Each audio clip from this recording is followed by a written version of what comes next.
All right.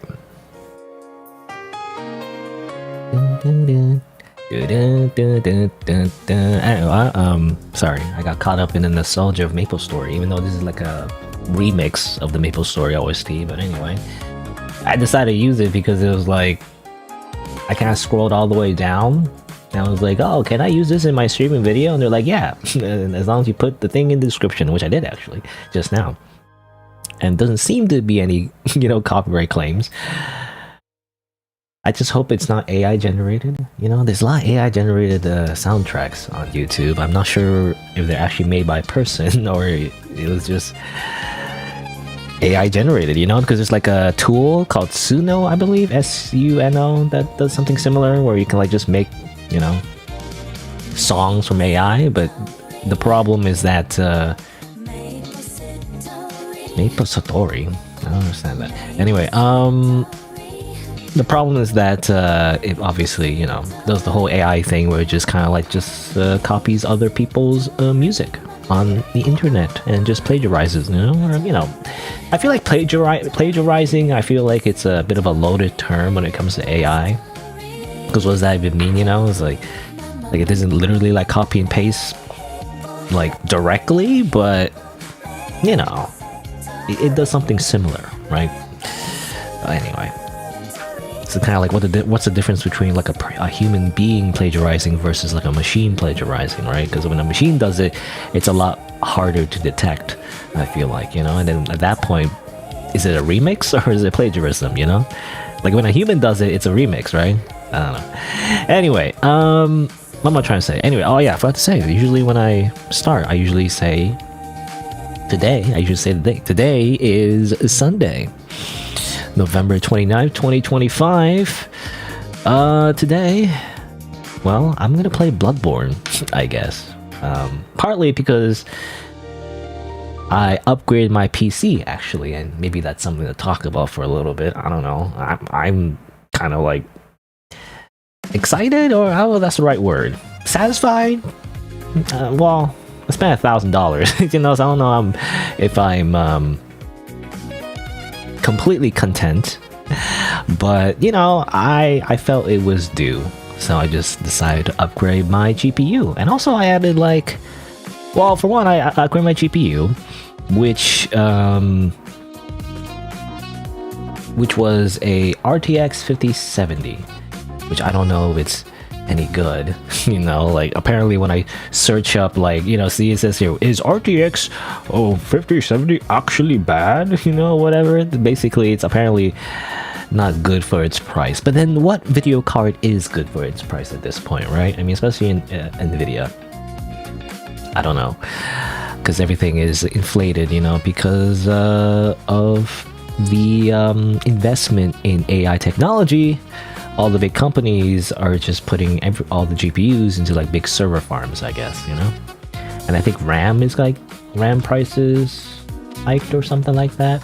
I don't know. IGN says that. Concerned that skyrocketing RAM prices driven by AI.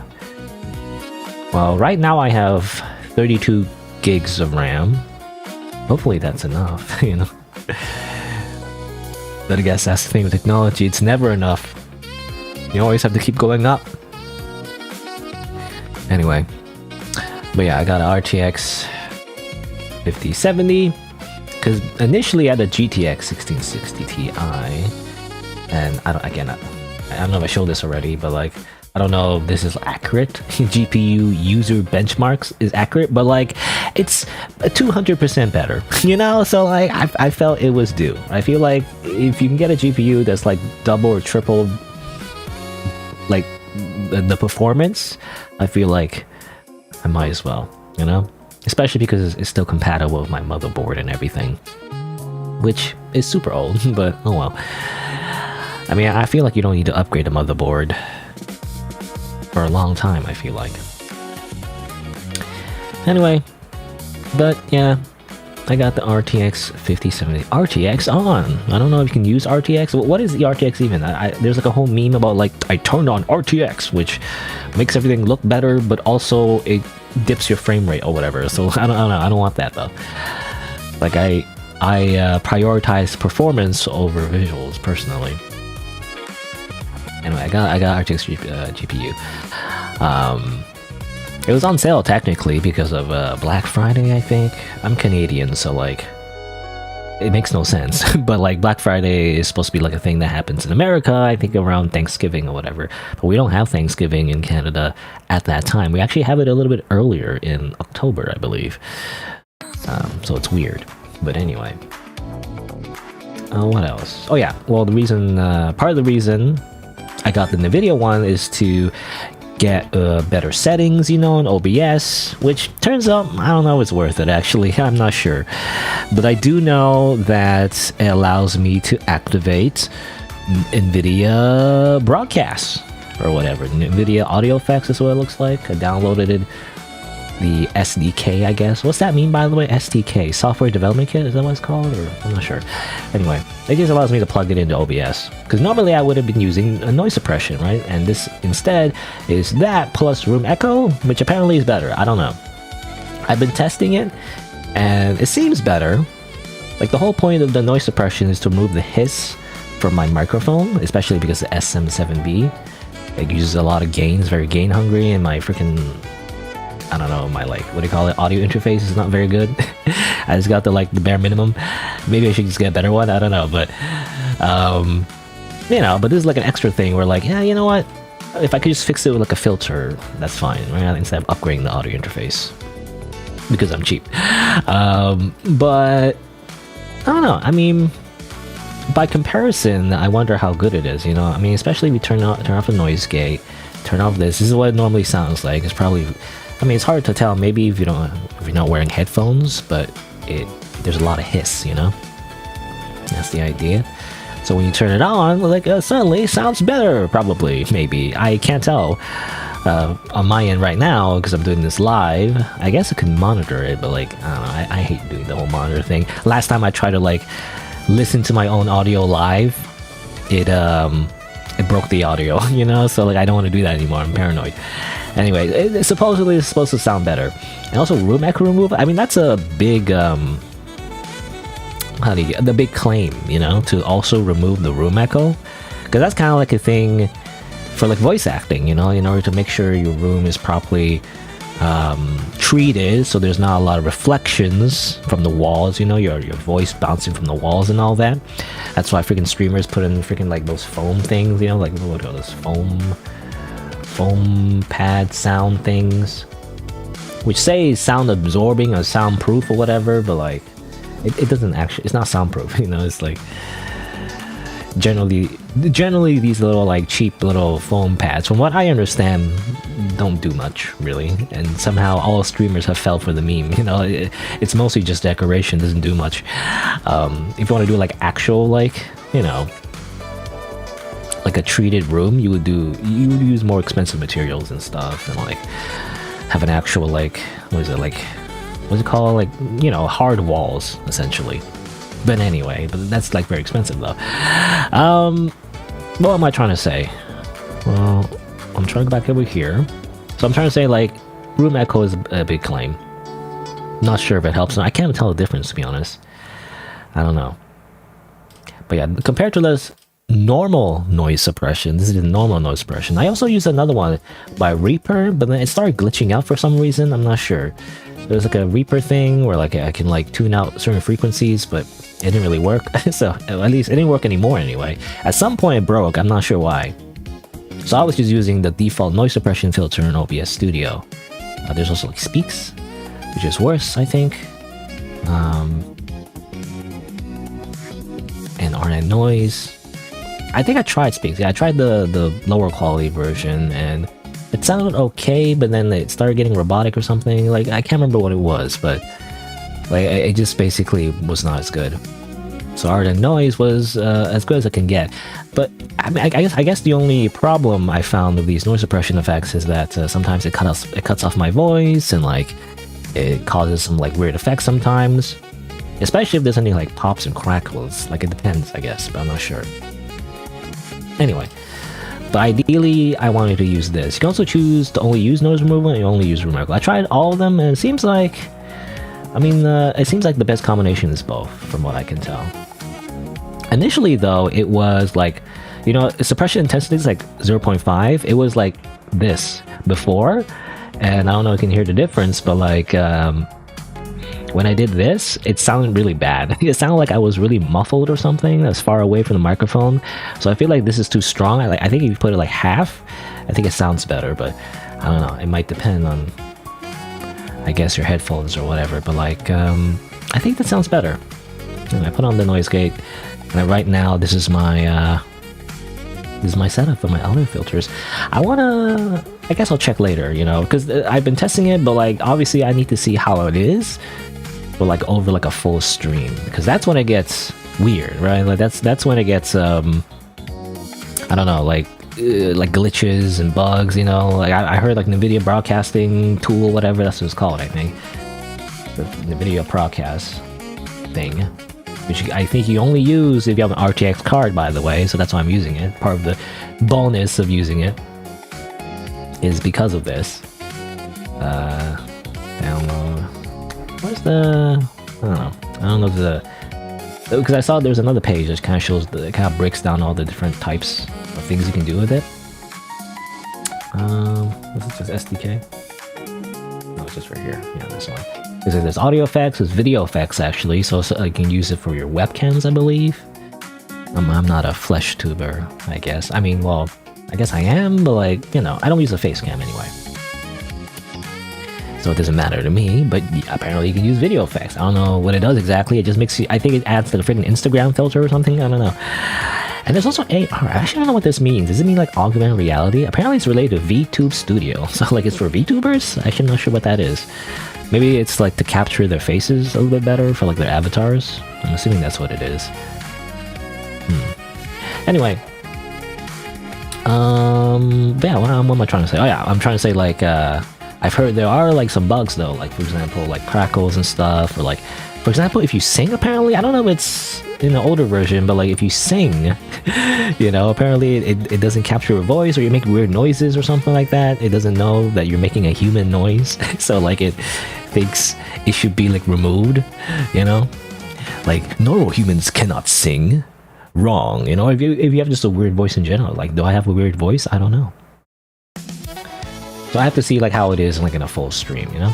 So today is definitely kind of like a testing stream for that, and of course playing a little bit of Bloodborne, which by the way is on PS4. But I mean, you can play it on PC, as I'm saying. I won't go into detail because it's kind of like a legal gray area, you know. I mean, emulation is legal. It's, you know, the can you say the word distribution? The distribution of games, however, like, you know, the actual game that's supposed to be on consoles is illegal. You know, you can't just share it. Is technically the law, I think, from what I understand. But don't worry about it, you know? If you own it, you can emulate it. It belongs to you, anyway. Anyway, what am I trying to say? Oh yeah, I wanted to mention as well. I mean, speaking of like, I don't know. I'm getting rage baited, but like it reminds me of a comment that I just got. Let me see here. In fact, oh yeah, another thing I want to mention is I have two monitors now. I mean, I did have two monitors before, but the other monitor was a really small one.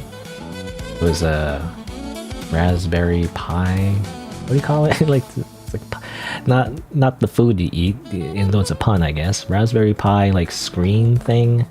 It was like, yeah, kind of like that.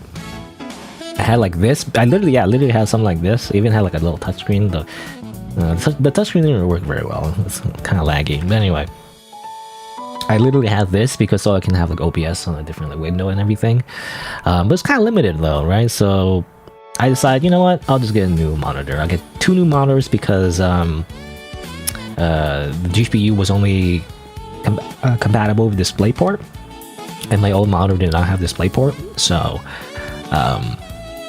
I decided to just get two new monitors. And there's like a whole other thing. Anyway, but for now, I just want to mention I replaced the Raspberry Pi with another like monitor. So now I have two full-size monitors. Kind of, taking a lot of space on my desk. I have to move a lot of things, which is annoying. But now that I have that, I don't have to like dox everything, you know, right away. Because every time I like have stuff on screen, I would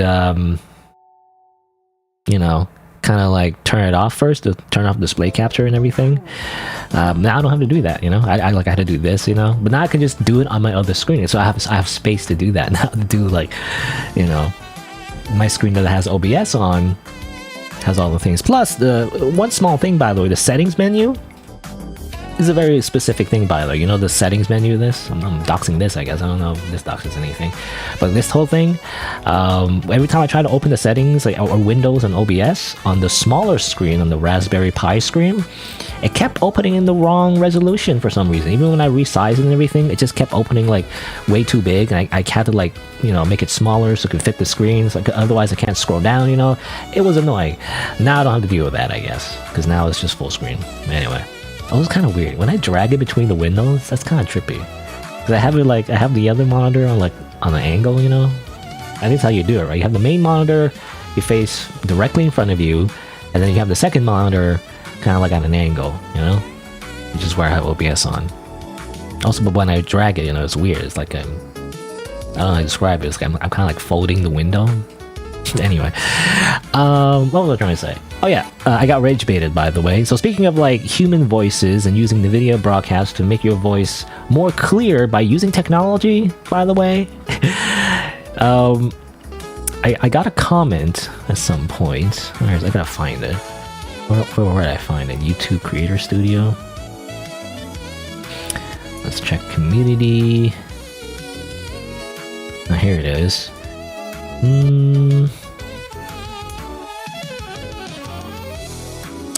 don't know. Should I show this? Sure, why not? Okay.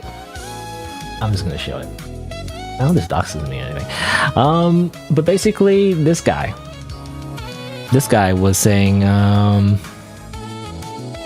think of one of my latest streams, Void Stranger, last week. And I think I was talking about like AI, because I was talking about AI. I think I was talking about how like maybe there's an AI bubble. I was just kind of rambling, really. I'm not really an expert.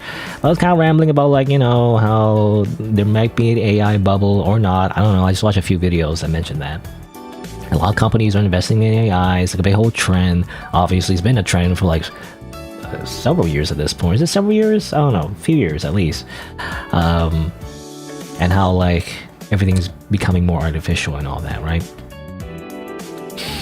But this person says, and you know, maybe I'm just reading it wrong, but they're just saying, maybe if you didn't smack your lips into the microphone, maybe if you didn't smack your lips into the microphone, I wouldn't be so interested in listening to an AI that didn't do nasty shit like that. Just talk like a normal human, please. So I don't know what they're trying to say. Are they trying to say like, you know, obviously for one, there may be some mouth noises when I talk, but it's kind of hard to mitigate, by the way, because I have to like kind of be close to the microphone, otherwise it doesn't pick up my voice. You know, SM7B has kind of like a thing where like I feel like it's best when you're actually a little bit closer to the microphone, though it is technically like the actual you know, the actual, I don't know what you call it, but the thing that picks up your voice is actually farther than you think, because you talk like here, right? But the actual like microphone voice picker upper, you know, is like inside here, inside the phone. Inside phone. Can I see? Like here. It's like inside there. So technically, even if you're so close to the microphone, you're not actually like that close. You're still far away. Anyway, but you know, basically they're complaining that I'm making mouth smacking noises, which I guess, I mean, to be fair, people have different, what's the word? Everyone has different preferences, I guess. Me, personally, it's not the mouse smacking noises that annoy me. Also, hello, Aquilis, by the way, you never noticed that? I don't know. I mean, this person did. Papa Squat 00. Anyway, I'm being rage baited, but I just want to complain about this for a little bit.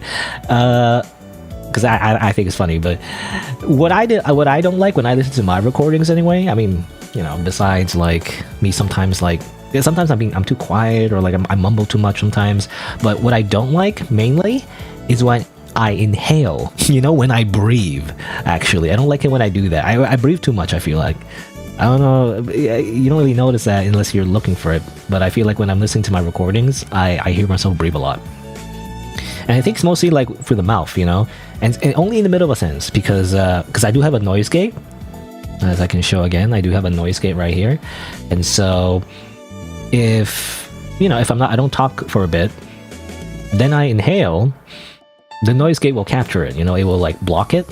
But if I inhale in the middle of a sentence like that, then I'll probably get through, right? Which I don't know. Well, I don't know if it'll get through with NVIDIA noise removal. Maybe it still does. I'm not sure, but I mean that's partially why, right? I'm like, well, you know what? Fine. I'll use technology to make my voice sound more natural, I guess. But like, isn't that the irony? Because NVIDIA audio effects is driven by AI. So like, to make your voice more natural sounding is by using technology and not actually talk normally, you know? So I don't know. It's weird. Is there no irony to that? I'm not sure, but I don't know. It's kind of like, just talk like a normal human, please. Well, lip smacking noises and breathing, that is talking like a normal human being. You just kind of don't notice it in real life because you're not so close to the microphone, I guess. But, you know, because in real life, people breathe. People smack their lips. They just... I'm not doing it intentionally. It's just the act of me like opening my mouth, you know? And maybe being a little bit dehydrated. I try to keep hydrated. I drink water, you know? See?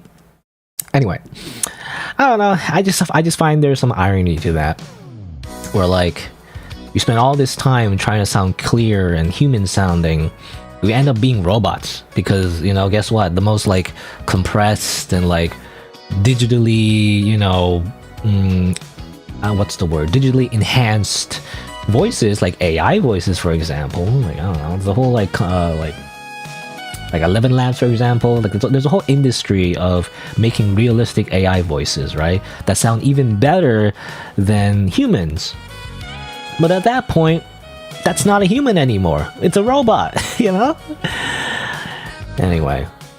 This comment just kept me up at night, okay? It just made me like think about like, well, it kind of comes full circle, doesn't it, right? Like, why are you complaining about someone talking like a normal human being to talk more like a normal human being? What you want is not a normal human being, bro. You want to talk to a robot. Okay? Which, to be fair, Miku Hatsune is awesome. You know, she's like a robot in a way, right? I mean, not really. She's the freaking vocal synthesizer program that people have like anthropomorphized as like an anime girl, but you know, there's the charm to that too as well, though. Like Miku Hatsune like sounding more robotic is actually a good thing, because you know, it's more unique compared to just another human being singing a song, you know. Anyway, brainstorm video ideas. As a moderator, can I report them? Hate speech. Does this count as hate speech? Harassment. This is harassing me. I don't know. This doesn't do anything, does it? This is child abuse. No, this is harassing me. I report them. Thanks for reporting. Now they're shadow banned. Great, anyway. What's the comments? I don't know, I read them, I guess. I swore I already... I think I interacted with some of them already. I'm not sure.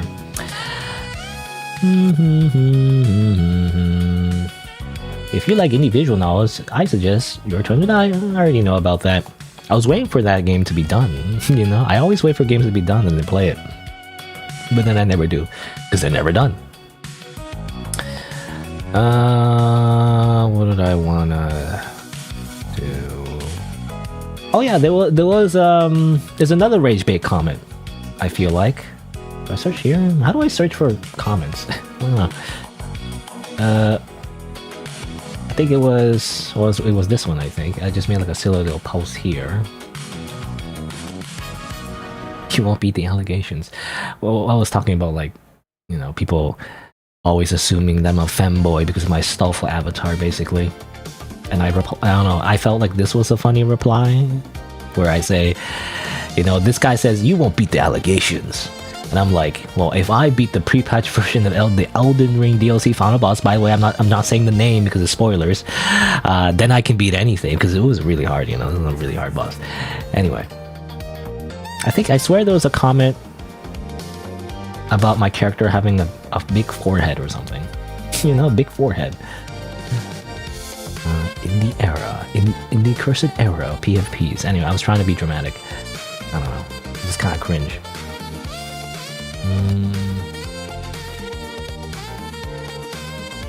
Where is it?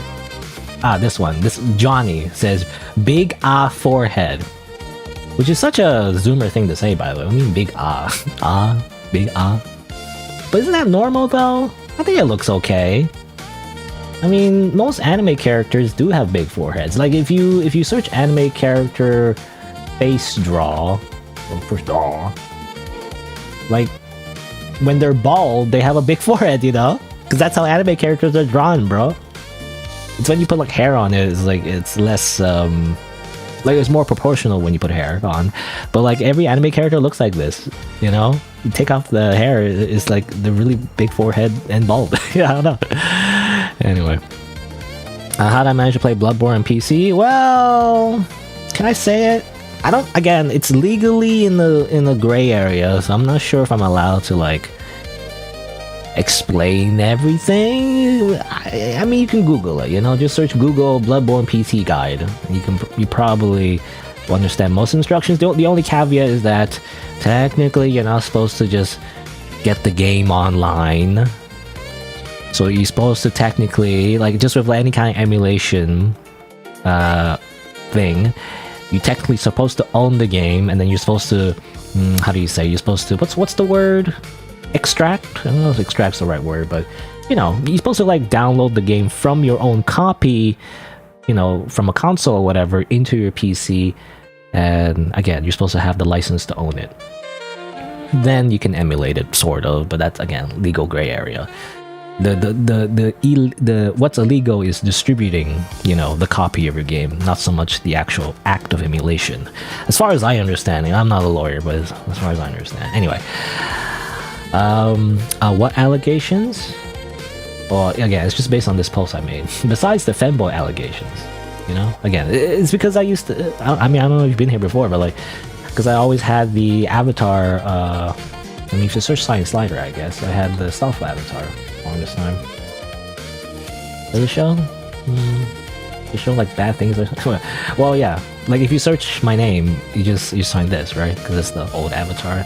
I say old. I only recently switched. Again, I always explain this every time, but like avatars, the way I understand avatars, is not supposed to be your profile picture. It's just like a thing you like, or like your favorite character from like some random series or whatever, or like a picture of a car, or like a cat, you know, back in the day. So for the longest time, I just had this because I don't know, I just like the Stoffel. But then everyone just kept calling me a Stoffel, you know, or not everyone, but like more than a few times. They're like, "Hey, you're a Stoffel," and I was like, "No." Or like, who's this character? Sometimes they don't even know who Stoffel is. They just assume, you know, it's just a cute anime girl, I guess. But I was kind of sick of that, so I was like, you know what? And also, like, not just that, but also just having my own branding. I just decided to like commission like a random like OC, I guess, which is, I mean, it's fine. I don't know. I don't know. I mean, it's not the artist's fault.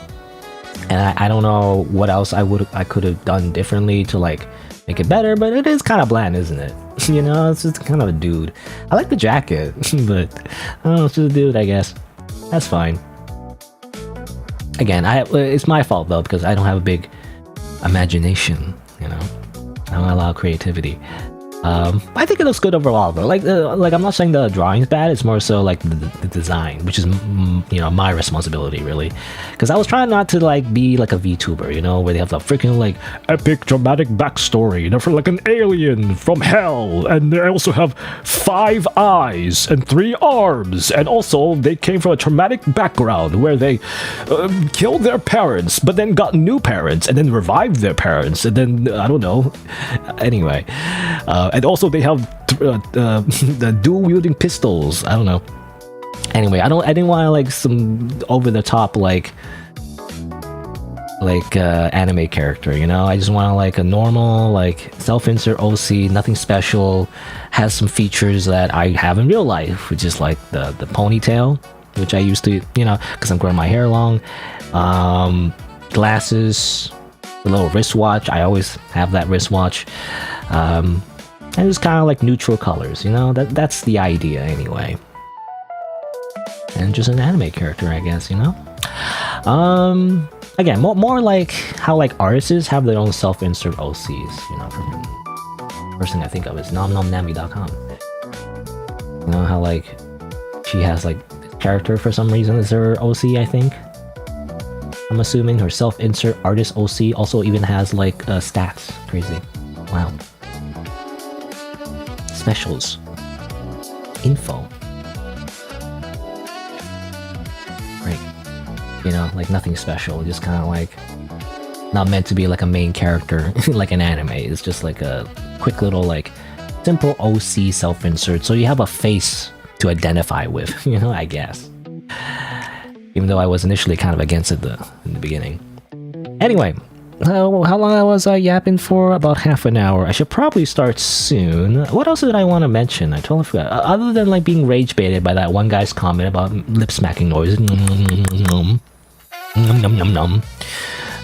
Which I feel like some people will pay for that, is what I'm saying. I mean, not me particularly, but like, you know, like ASMR videos, you know, where people like smack their lips or whatever, or like make weird sounds. I think some people are into that. I don't know. What am I trying to say? Oh yeah, the monitors, right? So I got a second monitor and everything. So one more thing I just want to mention. Or maybe I should just mention this while I play Bloodborne. I don't know, but well, I won't say it right now. So I tried to get like a monitor, a dual monitor stand thing. I think I literally got this one. Literally the first result on Amazon, you know? I specifically wanted a stand like this because I didn't want like this one, you know, or the one where you kind of like this one where you got like mounted on the side of the desk, only because I already have too much things mounted on my desk and I didn't want to put another thing. I feel like my desk would tip over, you know. It's not in good shape. I feel like, you know, I feel like one of these days my desk is just gonna fall apart. Already kind of wobbly, and one of the parts kind of fell off already. Anyway, so I literally just picked the first one I saw, right? But guess what? When I got this, it was missing parts. It was missing bolts and like 2 Allen wrenches or whatever you call it, you know, and the things necessary to like put the freaking thing together. Like I had everything else. I had the screws, I had like all these parts even, I think.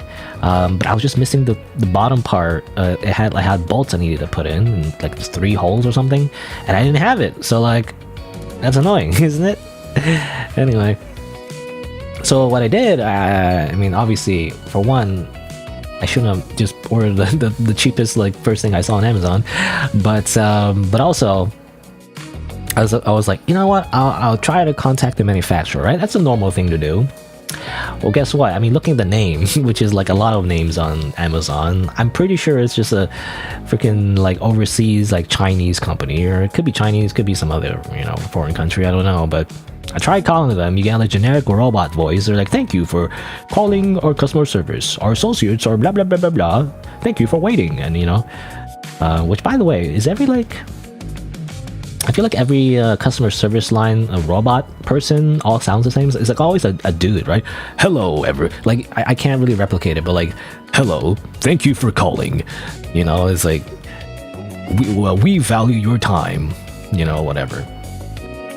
Please wait in the queue. You know, press 1 for English. You know, it's like this guy voice that's very like overly compressed, again, like AI voice, I'm assuming, and it's like it always sounds the same. It's always that one guy. I don't know. Anyway, and so you wait in line, or you wait in the queue, and then it just kind of hangs up for some reason. You know, like the music, you know, typical elevator music plays. You know, like MapleStory, and then it just stops. The music stops, and then I think you hear a click or something, and then nothing. You know. Which I can only assume, Unless I'm just very unlucky, I can only assume they just automatically hang up anyone who tries to call them, you know, basically. And I tried it a few times. I didn't try one time, you know, it wasn't a fluke. I tried it multiple times. And I can only assume they just hang you up automatically. So it wasn't really an actual customer service line, it's a fake customer service. Can they do that? I guess they can, you know. Again, it's like, I'm assuming it's just owned by a foreign country, you know, and like they can do whatever they want, it doesn't matter. They just pretend to be like a real company, and it knows that as well, like on Amazon. Should I go on Amazon? I don't know, but it'll show my information if I go on the website. I don't know, but basically, like, yeah, if you go on the storefronts, for example, sometimes they have storefronts. All of it is AI generated. The text is like translated weirdly, you know. And it's like, this is a tool that will change your life. We have this item that is the best, and it will be the best for you. And it is the best, and we're always doing our best to give you all the items, you know, something like that. And it's like this, like, there's even one like, look at our large line of products for sale, you know, and they have like 2 items for sale, you know. It's like, it's obviously AI generated, and like not actually, like, not a person wrote it, you know. Anyway, but yeah, that's basically what happened. I tried to get like a dual monitor stand and everything, but it didn't work out because I was missing parts and I couldn't get it from the manufacturer. Eventually I just called Amazon and like I decided to just return it, which is too bad. But you know what?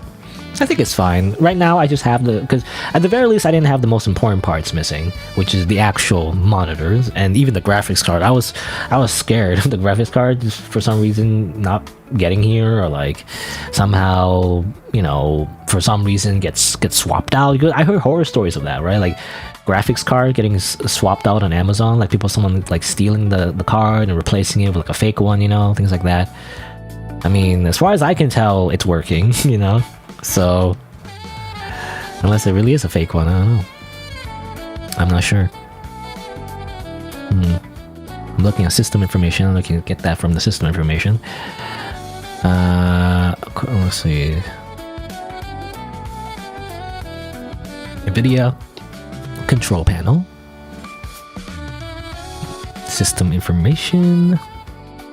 Can I dox my system information? Is that a bad thing to do? I don't know. Anyway, I just want to show this. I mean, it says here on the control panel RTX 5070, so, you know, it has to be real, right? Unless there's some sophisticated technology to make your card fake and then somehow pretend to be a card that's not actually that card somehow. I don't know. Works alright so far, though. I haven't really... Ironically, again, I haven't really played any, like, graphically intense games yet. I'm actually going to play Bloodborne instead, which is actually more CPU intensive, and well, I mean, we'll get to it, but basically I couldn't even get it to 60 FPS, to be honest, even though that's kind of the point of playing it on PC. But I think I'll just play on 30 because it's more stable that way, especially because I'm streaming too. I don't know, that affects it too, you know. Anyway, that's all I want to talk about, basically my whole adventure about setting up, you know, some new parts and upgrading my PC. And was it worth it? I don't know. You know, it cost like over $1,000 Canadian to get everything. Oh yeah. Not only that, I got a Wi-Fi card, I guess, which I was using a USB adapter before, which actually worked fine. It's just sometimes for some reason, whenever I turn on my computer, sometimes it just doesn't. What's the word? Like it doesn't connect to the network for some reason. So I got a Wi-Fi card, basically. Was it like typical like TP-Link thing? I literally got this one, which I didn't know how it worked before. I never actually installed a Wi-Fi card before. You know, I didn't know how it worked. But I guess it's like the same thing as a video card, really. You just put it in, and then you connect like little cables to the little base there. You know, this little thing, and then you put antennas on. I guess. Oh, but what I did notice though, my case didn't really have like a space for it, you know, and as it turns out, I only guessed this because I don't have the manual, but like apparently I think you're supposed to just break it, you know, like there's supposed to be a hole, you know, where your ports are supposed to be, like your USB and stuff. I don't know if I can showcase a breakaway PC case ports. Is that like a thing? I don't know. Like PCI covers or whatever. like these things, you know. Well, this looks very different looking. This is like very small, I feel like. Anyway, it's like at the back of the case, and it wasn't very clear that you could like take it off. In fact, when I tried to move it, it felt like it was glued on or something, you know, like or rather it was like part of the actual case. But actually, I had to like break it, you know. You have to freaking punch it in and like break it. It was scary though, because the force of like breaking it, I feel like might you know, I guess it's kind of like this, but mine didn't have holes though. It was like completely solid. Yeah, it was like, oh yeah, exactly like this, like PCIe covers. And you know, there's no screws or anything. Like I felt like it was already part of the case, but apparently you were, as far as I understood anyway, when I googled it, you know, you're supposed to just freaking rip it apart, you know. It was really hard. It's like solid metal. I had to take like eventually I had to take like a wrench. Oh, not a wrench, what do you call it? Pliers, right? Not pliers. Mixing up my tools. I got some pliers and just freaking ripped it, and even then the pliers was still kind of hard. I don't know, I felt like it was like ripping apart my PC case, and I wasn't sure I was doing it correctly, but eventually it came off, and then, you know, and then there was space for the Wi-Fi card thing. Anyway, that's just the last thing I want to mention. Alright, but let's play Bloodborne. Isn't that crazy? Did you know, by the way, Bloodborne PC? It's been a thing for a while now, actually. People have been wanting Bloodborne on PC, but you can emulate it, you know, so you can do it, you can play it. So let's see. I just want to see, because I have two monitors now, I can just change things on my other monitor without having to, you know, turn off my display capture. So let's change this to Bloodborne. No, not Blood. Bloodborne. And you don't see this part, right? Oh, yeah, you still see this. Put that away.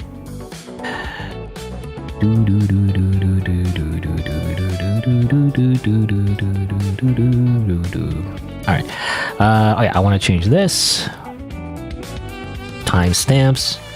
I'm just chatting. I don't know, I'm always just chatting in the beginning of a stream nowadays. And then at around the, what, 45-minute mark is when I play Bloodborne. Wow. So let's pause. Let's, well, I don't know if we can show this again. Like, it's a legal gray area, so I don't know if we can show the thing, the process of using the method to play Bloodborne. But here's Bloodborne. Ta-da! Can you see it? Oh. Alright, Bloodborne. I don't think you can play online, so I'm gonna play offline. Oh yeah, and I already, I just made a random character, Cookie, for some reason. I think I was thinking of freaking Nom Nom Nami's game, and how they were named, like the characters were named Tofu or stuff like that. And I don't know, I just decided Cookie for some reason. Let's start a new game though. In fact, let's delete that one. I was actually testing it with like multiple stuff, or multiple versions, I guess, trying to do everything I can to get the 60 FPS, but I feel like I'm just stuck with 30 FPS, unfortunately. I mean, I don't personally mind, but it is a bit of like, what's the word? Bit of a disappointment that I upgrade my PC and everything, I still can't play Bloodborne at 60 FPS. Oh well. Oh yeah, I also wanted to, yeah, have this on. You know, I have this little thing, because I always complain whenever I play any kind of like action game, and I'm like, oh, I pressed that button, or I dodged, you know, oh, you know, whatever, I pressed the parry button, you know. Now I have proof that it's either the game or it's me. Okay. Also, let me change. Oh, hi. I don't know. I feel like the game's kind of quiet. Sounds okay, okay.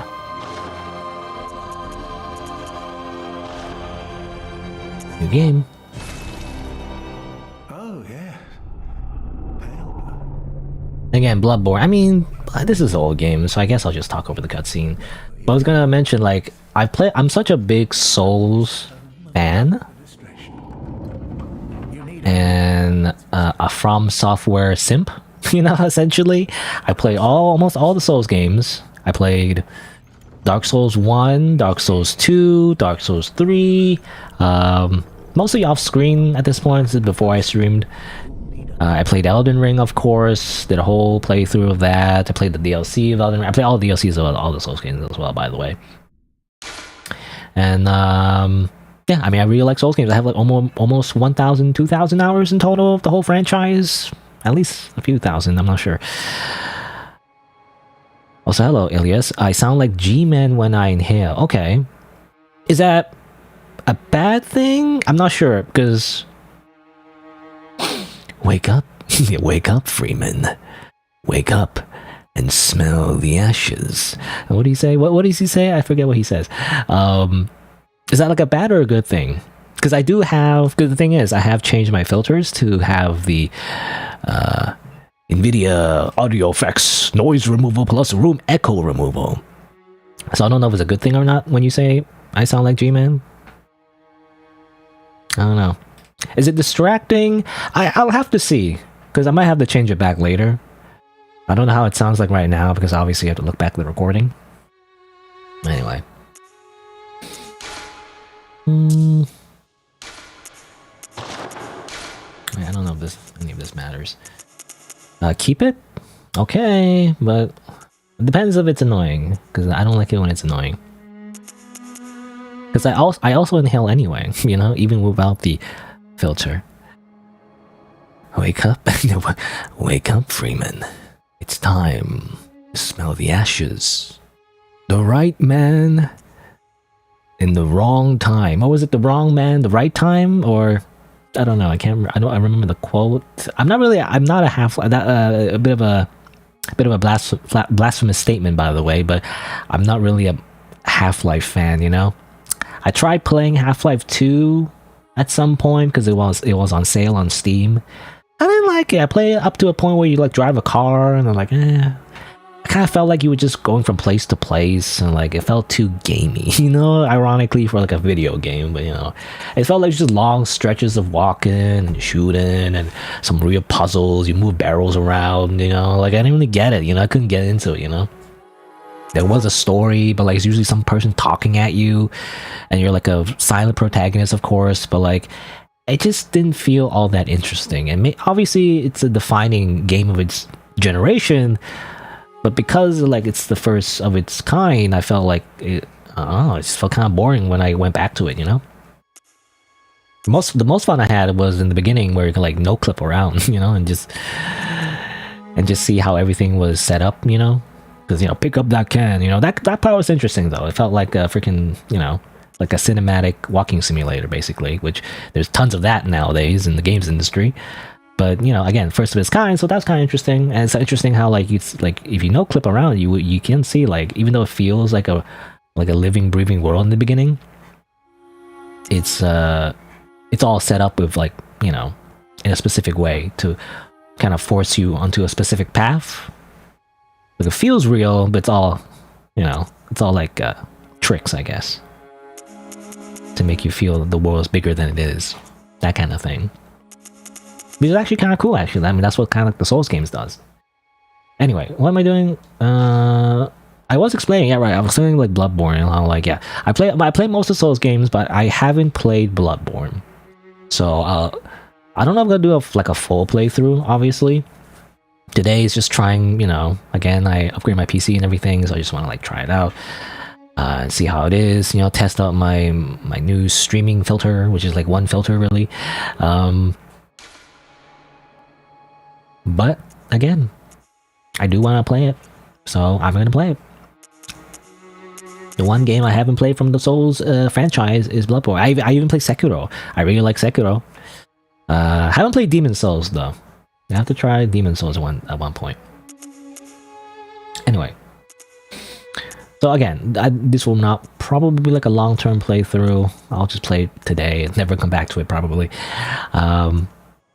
But let's see. So obviously these Origins, I mean, I know Souls games, mostly this doesn't matter. Unless you do PvP, I guess. They want to optimize your stats. I guess the starting is important. I don't know. I mean, this feels right. Okay, hold on. Actually, can I see like what these stats do? You know, I can guess, but... Well, strength and skill is literally, you know, strength and dexterity. Blood tinge, I believe, if I remember correctly, Again, I never played Bloodborne, but I have watched like clips of it. I watched streamers play a bit of it as well, especially back when it was like very hyped. Like this is 10 years ago, but for some reason, and maybe there's a common sentimentality because people always joke about like wanting it on PC and like demanding it. But basically, like Bloodborne still feels new to me. I don't know, even though it's been 10 years. Like I haven't played it, and like I still remember all the hype around it. You know, I'm like, wow, this new Souls game that like is not actually Souls. It takes place in a different era. Whoa, it has guns. Whoa, you know, I remember it was all different and stuff. Anyway. But Bloodtinge, I think, is guns, which I don't know how it works. I think the guns in Bloodborne, they, you know, they don't freaking like one-shot everybody, you know? So like, I'm not entirely sure how that works. Anyway, lone survivor of a lost hamlet, high life essence and figure. That sounds right. That sounds good to me. Having good, like, high HP is just better overall. In Elden Ring, it was called leveling up your vigor.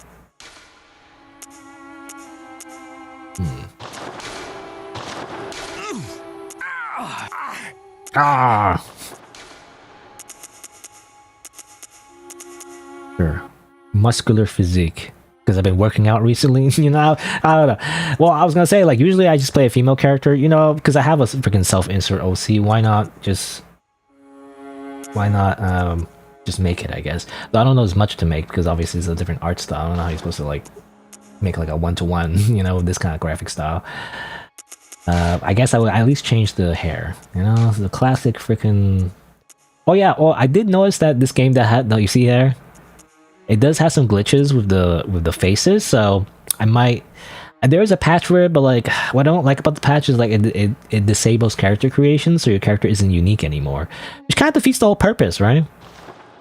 I want my character to be unique, you know? That defeats the whole purpose of a character creator and stuff. Of like, even the Souls games, like I like making my own character. If I can't make my own character, then what's the point?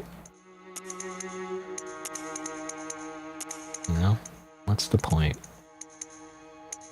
Also black eyes, I guess, sort of. Even though I think my eyes are like just... I mean, obviously, this is very common, but like most people's eyes are dark brown, really. They just look black sometimes in certain lighting, but like if you shine a light on it, it's brown. I don't know.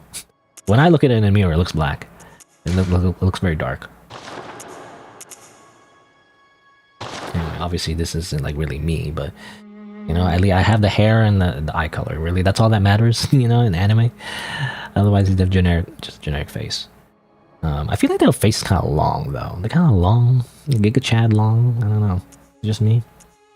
Actually, do I have a thing? No, I don't. I was wondering if I already have like a thing saved. I did, but probably on a different save file or something like that, or a different account. I don't want to spend too long on this, obviously. I feel like the face is just long. It's just very long. I just want to make it like less long. I don't want Giga Chad. It's just too long. Also, hello, Reiki, by the way. Hio? You mean Hayo? Something like that. You know, it's funny. I'm gonna spend like time on this character creator, and it's not gonna matter. Because, I mean, for one, most Souls games, they cover your face and everything. Though I still like the idea of making a character anyway, because even if you don't see it, you know, it's like the idea is there, you know? I want to make my own character. I don't know. It's better that way. I don't like having like a predetermined character, usually, because well, the problem is like sometimes I don't like the character, right? Sometimes the character is too bland, or it's like, you know, if you make an OC self-insert and the character is bland, it's fine because it's the character that you made, you know? It's always better because you made it, right? I don't know, the face is still kind of like weird. I don't know, I mean, the face is gonna be weird anyway. How do I make...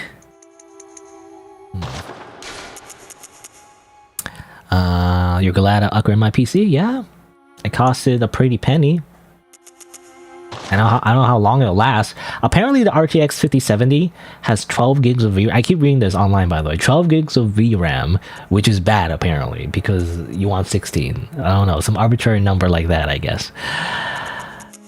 I don't know. I guess we'll see whether or not it was worth it. Big nose. Big nose. I don't know. I just feel like the nose is too narrow. I don't know how to make it like less, you know?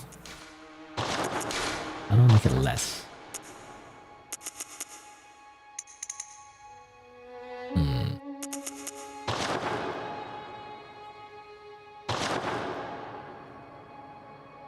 Well, anyway, I don't know. Oh, glasses. You can put on glasses? I didn't know that, actually. There's glasses in Bloodborne? I don't think there was an option in the other games. Or in the other Souls games, basically. Sunglasses. What is this? What is this? What does this remind me of? This is like an anime character.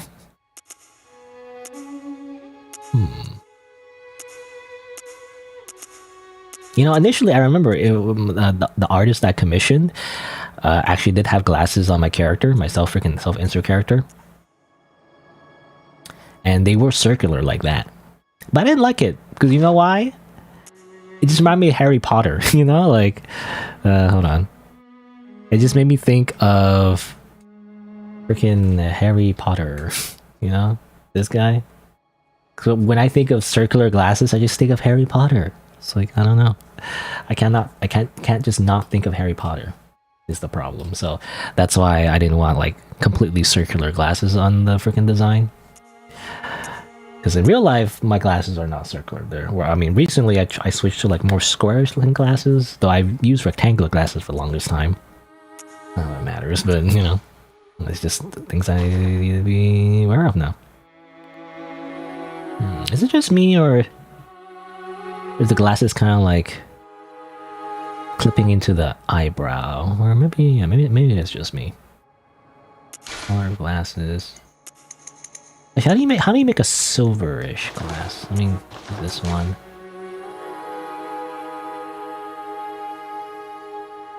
Or maybe it's just the emulator. Whatever, just do that.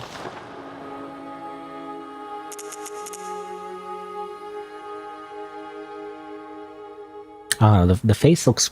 I mean, the face is gonna be weird anyway, but... facial balance. Angry.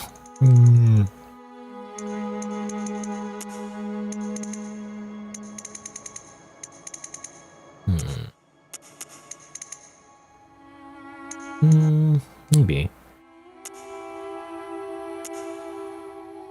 I don't know. It's never gonna look right.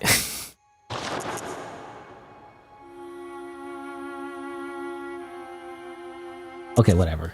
I think I'll just leave it there. I could spend all day on this. In fact, normally I would. Actually, I would spend all day on this. I should have just made a character before. I mean, I was too busy trying to like make the game run on my computer because I was trying to make it like 60 FPS. I couldn't do it. Anyway, let's just do that. And let's go with... Again, normally I wouldn't do a freaking OC character, but you know what? It's time to the OC, I guess. Finish. Bloodborne. Well, Bloodborne. On PC.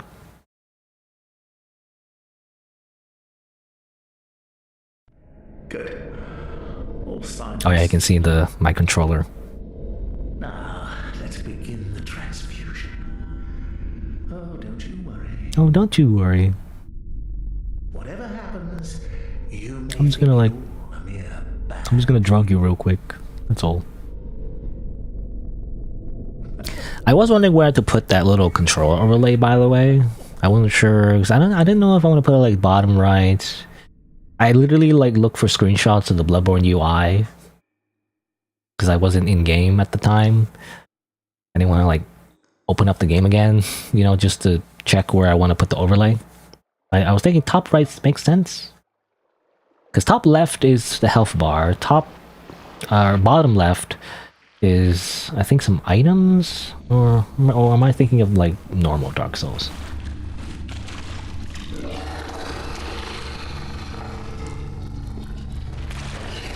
But yeah, I spent a lot of time trying to make Bloodborne like, you know, 60 FPS, but I felt like it wasn't stable. It was 60 at sometimes, but in certain areas it just kept dipping. At least in the beginning area, because that's all I explored really. The first like 5 minutes of the game.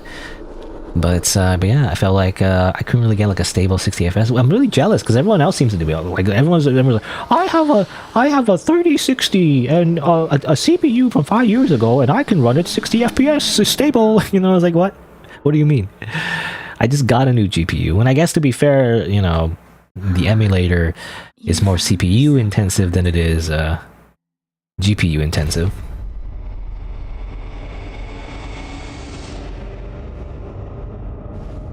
But I got a new GPU and everything, and I still can't play Bloodborne 60 FPS. See, like, here, where is it? You can see the FPS counter? Oh, you can't, oh, it's not blocked. Can you see there? No, you can kind of see there. Okay. But the overlay, the overlay's blocking the thing. The controller, or the controller overlay is blocking the souls. Yes. So is there anything on the bottom left, I wonder? Oh, I didn't mean to do that. Okay. I just lost health for no reason. That was a bad idea.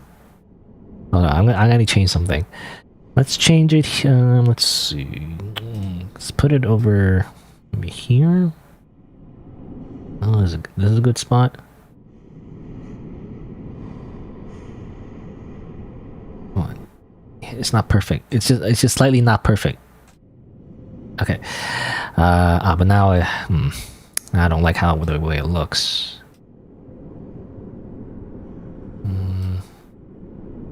Put it like this. Now to change everything. I'm lazy. This. Is it centered? It doesn't feel centered. It doesn't feel centered. Let's do that. And then... it just looks slightly off. Oh, come on. Can't. Move it. Here you go.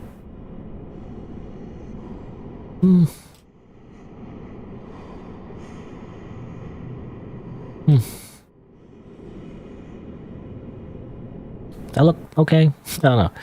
Maybe it needs to be a little bit like that. And then go like this, and then like that. Look alright. I still have this, by the way. That's for the siblings game, the WSD and arrows. Or is it WSD? No, it's not WSD. It's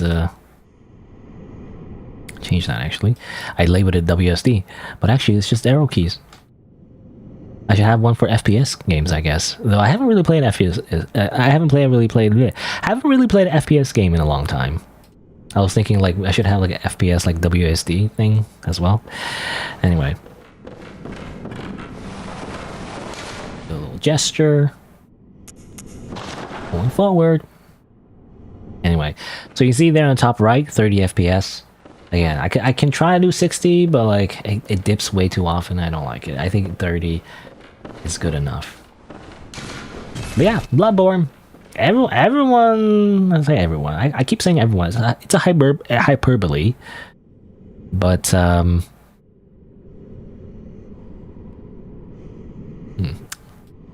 I have? Oh, yeah, I should have that. Anyway, I was gonna say it's a hyperbole when I say everyone. But a lot of people, you know, they want to play Bloodborne on PC. And I'm playing it right now, so. Handwritten scroll. Seek pale blood to transcend the hunt. Whatever that means. You know what? I'm gonna spend a lot of time in the menus. Because, where's the help thing? Here you go. So, level. Use blood echoes to level up. Use blood echoes to trade with messengers.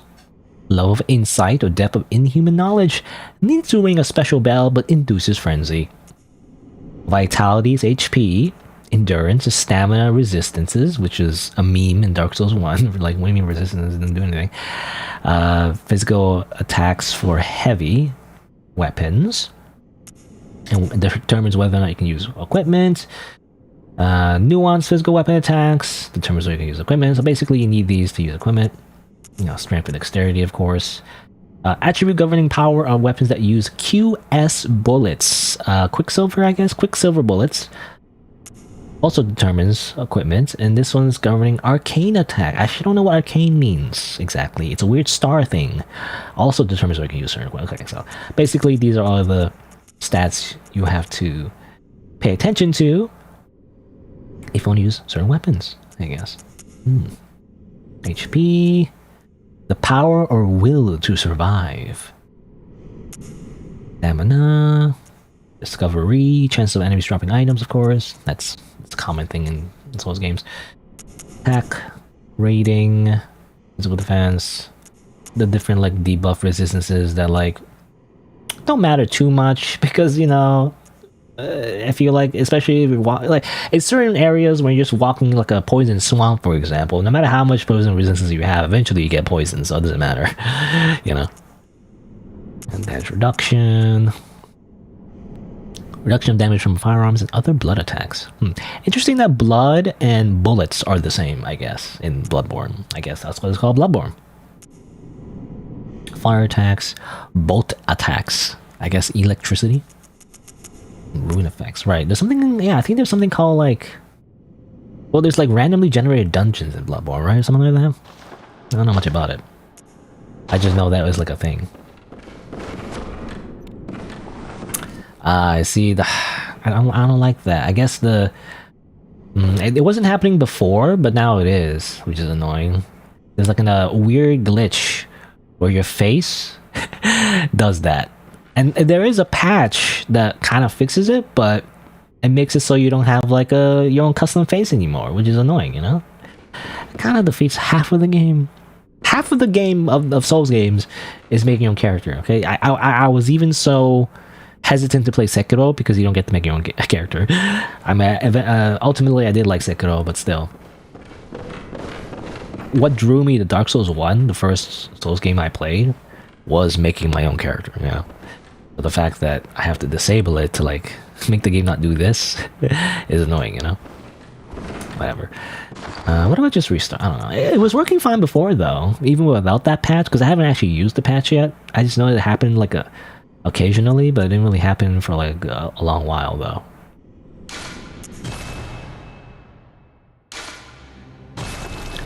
What if I just reload like this within the game? Does it still do it? Or do I have to like close the entire game itself? It went away. It might happen again though. Oh well. Let's just continue. Anyway, this is the beginning area of Bloodborne. I see this every time, you know?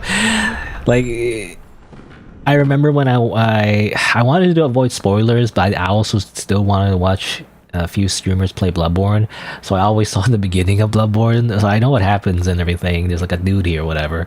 But I try to stop myself from watching any more than that, you know?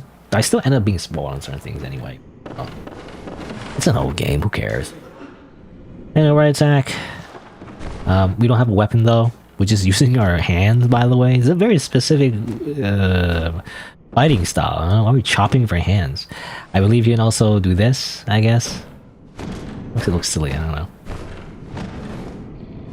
I remember though, again, the whole hype about Bloodborne was that you could do like different attacks, for example. I think it used to be, I can't remember, but like, was this before Dark Souls 3?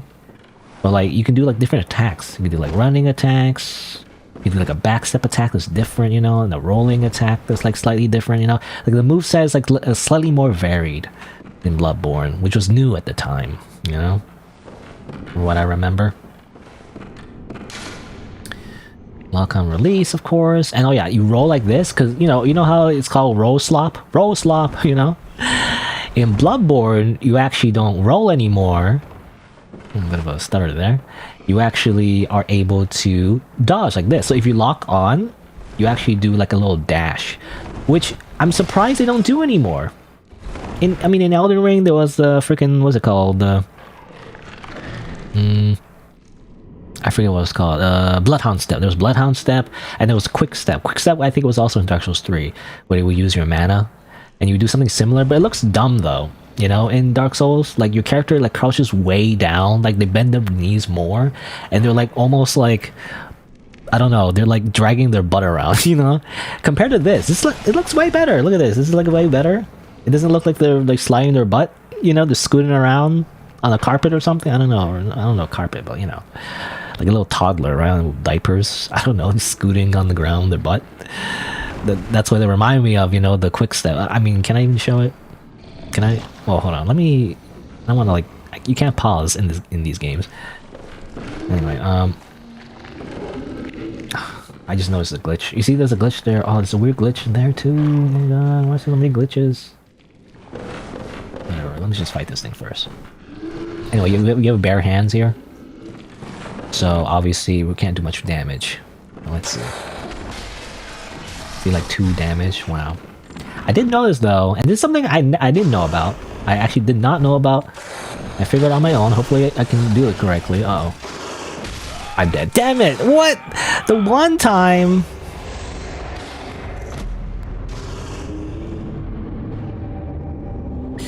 The one time I closed the game. I closed the game entirely and I launched it again. Does that work? I don't know. The one, you know, it's funny. Every time I tested the game, I've actually beaten that monster every single time. But the one time I stream it, I died to it. I mean, you're supposed to die to it, but... Oh, man.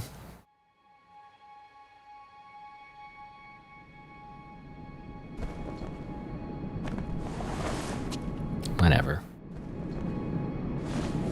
I was gonna say, there's a special little thing you could do with that creature to beat it using your bare fist. But, I couldn't do it. I simply died. I got too distracted by the visual glitches.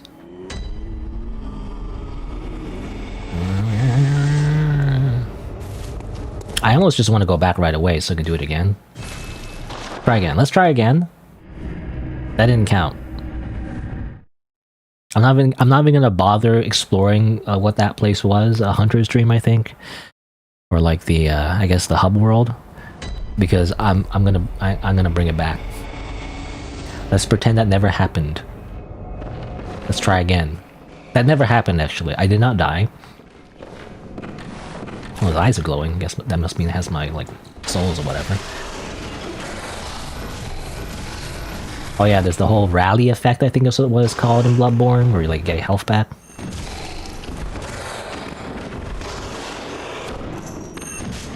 There you go.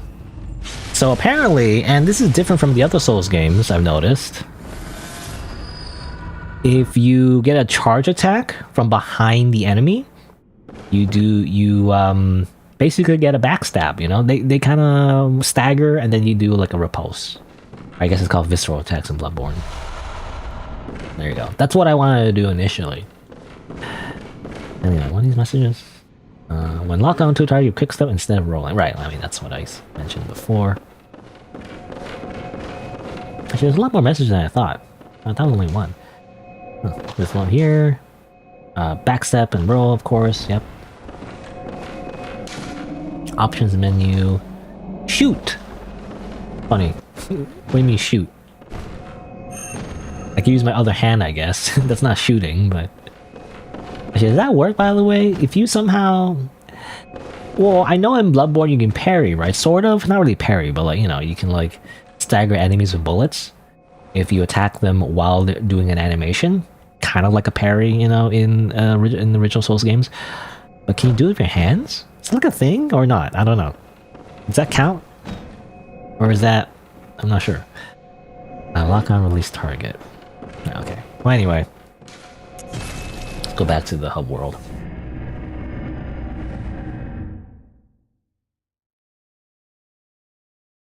I didn't beat the guy fair and square though, you know? The first time. And look at this doll! It's a abandoned doll. Nothing suspicious, just a random doll, don't worry about it. Totally not like a important character in the entire Bloodborne thing.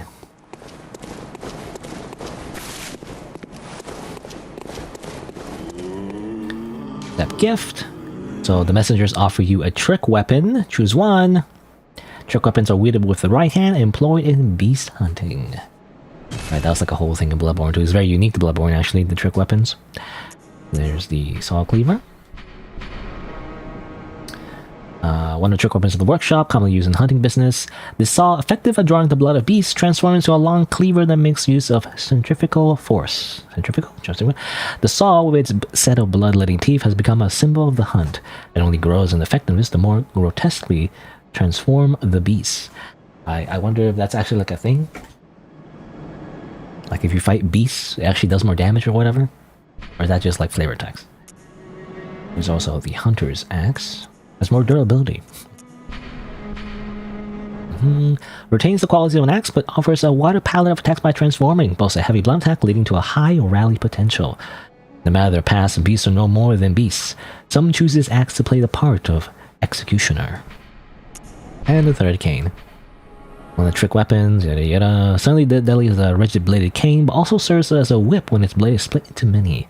Concealing the weapon inside the cane and flogging the beast with the whip is partly an act of ceremony, an attempt to demonstrate to oneself that the bloodlust of the hunt would never encroach upon the soul, of course. You know, simply by whipping everyone, you prove that you're more human than them. Duh. You know, I know the saw cleaver is especially popular. For some reason, it's the default choice for everybody. I guess maybe like in the original game trailer, maybe you always see them, the saw cleaver, so that's iconic. Of course, the threaded cane is awesome. It's kind of like a fancy sword. I never see the axe though. You know, for some reason, I never see anyone use the axe. So I think I'm just gonna use the axe and no one else does. At least as far as I can tell, anyway. I'm gonna take the axe. Even though I would also pick the cane too. The cane looks cool.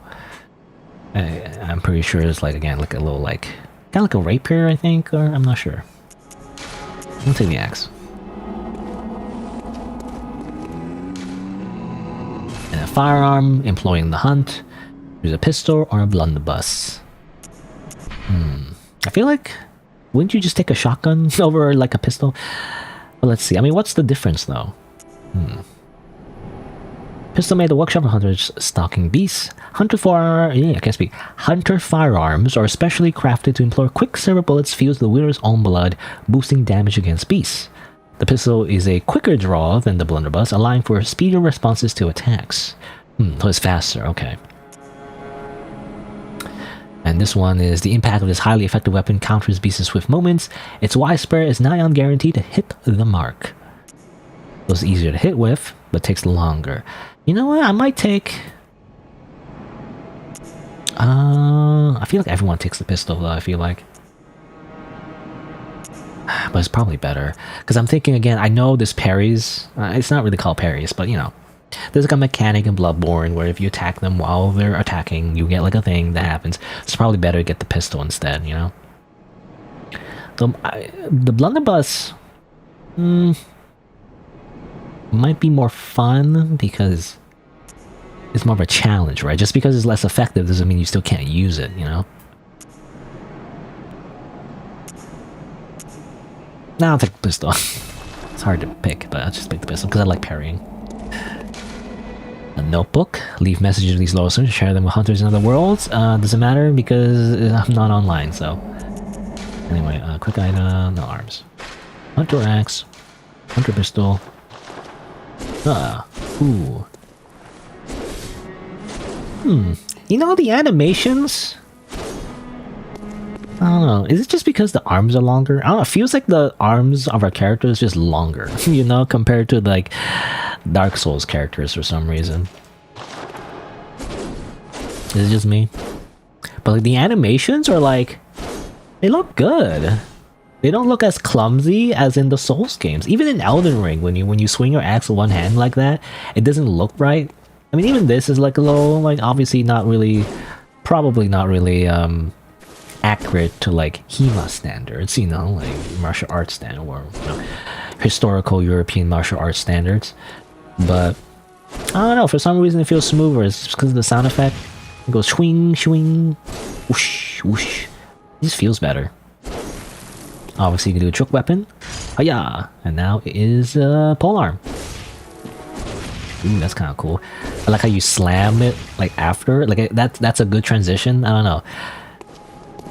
Actually, it does feel a little bit more realistic actually when you like swing it, but then you like use the momentum to like change it to a slam instead. And a stab. Interesting. Heavy attack, charge heavy. Oh yeah, charge heavies. I think in that was like a new thing, you know, at the time anyway. Because they introduced charge attacks. I think in Dark Souls, well, they introduced the charge attacks in Bloodborne, but then they had it in Dark Souls 3. I think was it? I think it was Dark Souls 3. You know, I always mix up Dark Souls 3 and 2 and Elden Ring. You know, they're all kind of a blur. Anyway. After taking damage from an enemy, there's a period of time in which attacking the enemy in return will restore a certain amount of HP.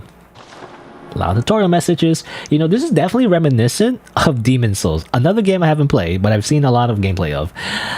There's like a hub world, and then there's also a bunch of tutorial messages that nobody reads. You know, every streamer ever just doesn't read, and they're like, "Oh, this game is so hard." Oh, you know, they're like, "It's so hard." But like, they didn't even take the time to read the manual, which is what real gamers did back in the day. Okay, when you come back from the store or the mall, whatever, you know, on your way home, you can't play your game yet. You know, you open the game case and then you read the little manual, and they'd be like, explain everything about the game. Or sometimes they don't, and it sucks. But like, you know, usually they explain a bunch of things about the game, and then you're like, ooh, you know, you get prepared before you play the game. Anyway, next to stagger enemy, visceral attack. And that's the thing, right? I was gonna say, like, you know, it's a bit of an exaggeration, you know, when I said the streamers don't read at all. But I do feel like when they don't do that, when streamers, you know, when they first play like Souls games and all that, they end up not using a lot of the mechanics that exist in the game. You know? The interesting mechanics in particular, the ones where you do like cool visceral attacks, for example, you know? That's the cool part of the game. I mean, you can play the game without doing any of this. But like, where's the fun in that? Don't you want to like do the cool animations? That's the whole reason why you play these games, you know, is to do the cool animations that make you look cool. Kind of like the reason why, well, you know, the reason why I ever even, like, I don't know, like for fighting games, for example, I don't play competitive fighting games at all. But as a kid anyway, I would get them anyway, because to look at the animations, you know. And nowadays as an adult, you know, I just look on YouTube, you know, I just look at the special attacks, you know, the Guilty Gear special attacks, you know, animations, and like watch a compilation. It's like, yeah, you know, that's it. Like, I don't care about anything else. I always want to look at the cool animations, basically. That's all that matters. Anyway, shooting your firearm will interact with an enemy when probably tying to their attack. Right, yeah, that's what I was talking about. Is there like a term for that? I'm not sure, but also, where's my gun? There's my gun. Hitting an enemy from behind with charge that causes him to stagger, right? I actually did not know about that, to be honest. I only learned about it recently because I intuitively did it first time playing off screen and failed to do it this time, but oh well. Strong attack and charge attack. Alright, you can also transform attack, so, and I don't know how useful it is, but you can do like this, like that, right? So you can transform in the middle of a combo.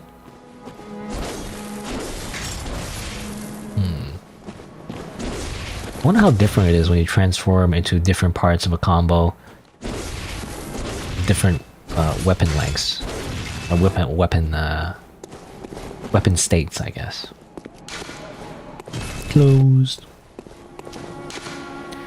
Emergency Quicksilver Bullet replenishment. Drains HP. Yep, I did that accidentally. Which weapons? I don't have any weapon right now. Toggle items. You know, it's interesting. I didn't notice that the items were like here. It's weird, actually. I'm so used to Souls games where they have it here, you know? But now it's over here. Isn't that weird? Oh, yeah, a bunch of tutorials. What was this? First ritual altar. Makeshift altar. A short ritual root chalice is required to conduct a ritual. Right, it's well, I don't know if this is what it is, but like chalice dungeons, right? That's what it was called. I always hear about it because I literally like watch Soul streamers, and sometimes they mention chalice dungeons. They compare it to Elden Ring, you know, how Elden Ring also has like little mini dungeons. But like the ones in Bloodborne were more like just randomly generated, is what I always hear. And apparently, like, not that interesting because like it's all just again randomly generated. Kind of like you know how like freaking what was that game? 6 quintillion universes, No Man's Sky. You know, like, we have so many, but like, despite having so many possibilities, you know, different variations, if it's randomly generated, it's just not interesting, right? Because it feels like a computer made it, you know, it feels like a machine made it. It's freaking slop. It's AI slop before AI was even that popular yet, you know, it wasn't even that widespread yet. Anyway, blood vials, Quicksilver bullets. So I can buy these. Interesting. Oh yeah, something I noticed as well is like, very similar. By the way, Bloodborne is very similar to Demon Souls. So, like, it's more Demon Souls than the other Souls games, but it doesn't have Estus. You know, it doesn't have like refillable health items, as far as I can tell. Anyway, it's just completely consumable, which I find like it'll probably be annoying at some point, right? We get stuck in the boss, you keep healing, and then eventually you have to like farm for more blood vials or something like that, right? If I had to guess. Hunter garb. Is this worth it? Ludwig. The streamer? You know, because I can't help but think about the streamer now. First hunter of the Healing Church once recruited Yarnamites to serve as hunters. This hunter's attire was made for new recruits and has excellent straightforward defense. This is not nearly enough, though, to allow an ordinary man to stand any real chance against the beasts.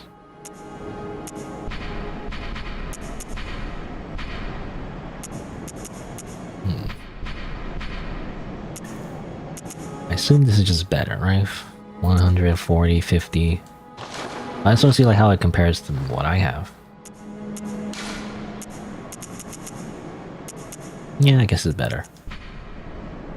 Clothing worn upon waking to the nightmare of the blood of beast, not typical clothing for Yharnam. Perhaps it is of foreign origin. It is said, after all, the traveler came to Yharnam from afar. Without memory, who will ever know? Had to stay out of sight, travel by darkness. A faint memory recalls blood administration involving the transfusion of unknown blood, and not long after, the nightmare began. Right, just I guess it's the beginning of the game. I wasn't sure what that meant.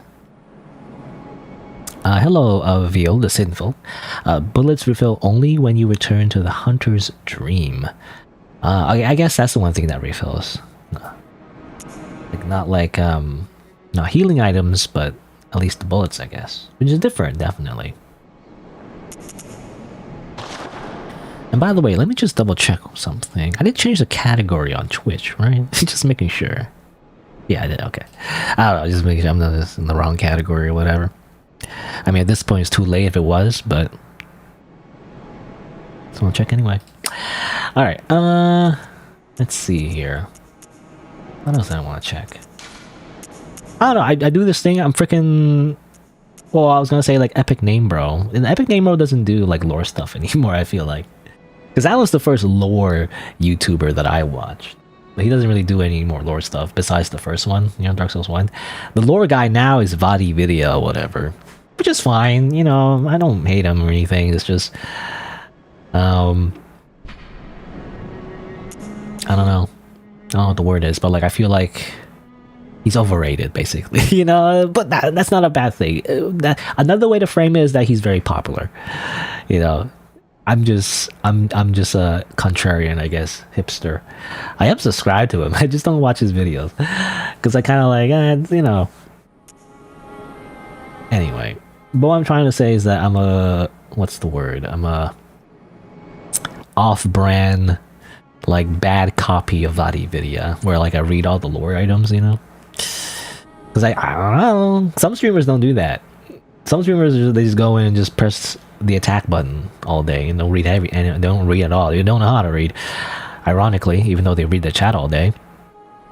I like to read the lore. That's part of the fun. Anyway, Hunter's Mark. Dangling upside down rune etched in one's mind. How's that work, by the way? You know, I can't even imagine an apple in my head. How do you imagine a Hunter's Mark? How's that work? But it's a symbol of a hunter. By focusing one's thoughts on this rune, a hunter loses all blood echoes but awakens afresh, as if it were all just a bad dream. Seems to be a common theme in this game. It's just a bad dream. But I guess that's just the dark sign in the Souls games. And this is just the orange what's it called? Soapstone? Orange sign, soapstone? Something like that. Messengers are inhabitants of the dream who revere the brave hunters. Oh, the little skeleton dudes? Is that what they are? They're actually your fans? You know, as it turns out, those like weird skeletons that come out of the ground, they're like your biggest fans, actually. You know? They're like your followers on Twitter. So like, even though they look creepy, they're actually your friends. Leave notes to messengers. Read notes left the messengers in other worlds. Rate notes. Wow. Online use though. Can't use it. I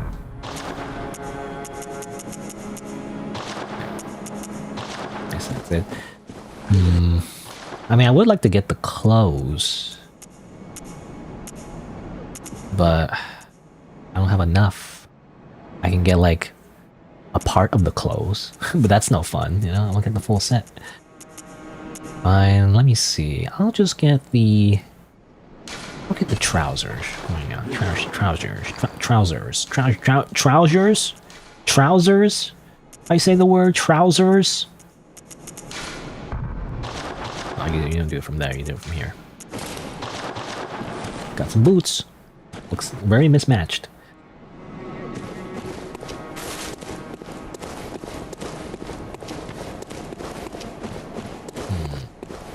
Oh, close.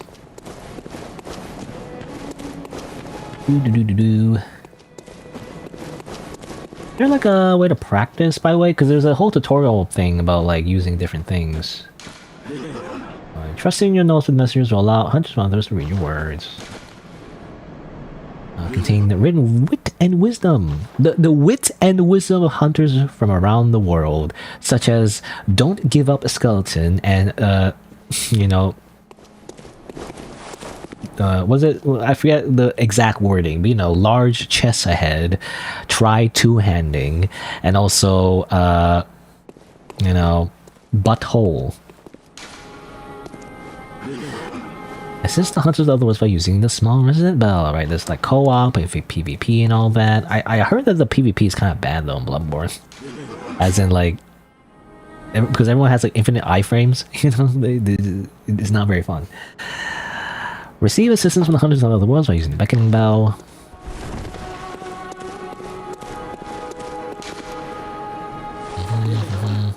I was gonna say, yeah, again, like I was wondering if there's a way to practice, you know?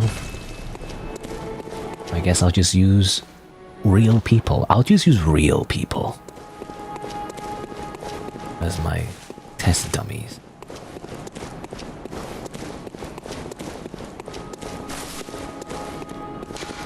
Oh, it's close. Interesting. Oh, wait. Oh, I didn't know that. You know, it's funny. Again, when I played this off screen to test it, this door was open. Now it's closed. I think it's because I died. Damn it. Now I don't get the special dialogue or whatever. Oh. This ain't Happy Souls. Isn't there like a game literally called Happy Souls? Or am I just making that up? Or am I thinking of Happy Wheels? Isophikas Clinic. I don't know how to pronounce that, by the way. Isophikas Clinic. All right. Well, let's continue. Oh, and avert my my face melting. Okay, that's annoying. I guess. I don't want to install that patch. I don't want to install that patch where like it disables character creation. It's an anime video about Dark Souls. Oh, really? You know what I remember when I think of Dark Souls, I think of like a funny video would be like the Yatta video, you know, Yatta, Yatta, da da da da da da. You know that one? Yatta Dark Souls. I think it's that. Like this. Can't find, when I Google it, it's not here. What the heck? Or is it this one? Is it this one?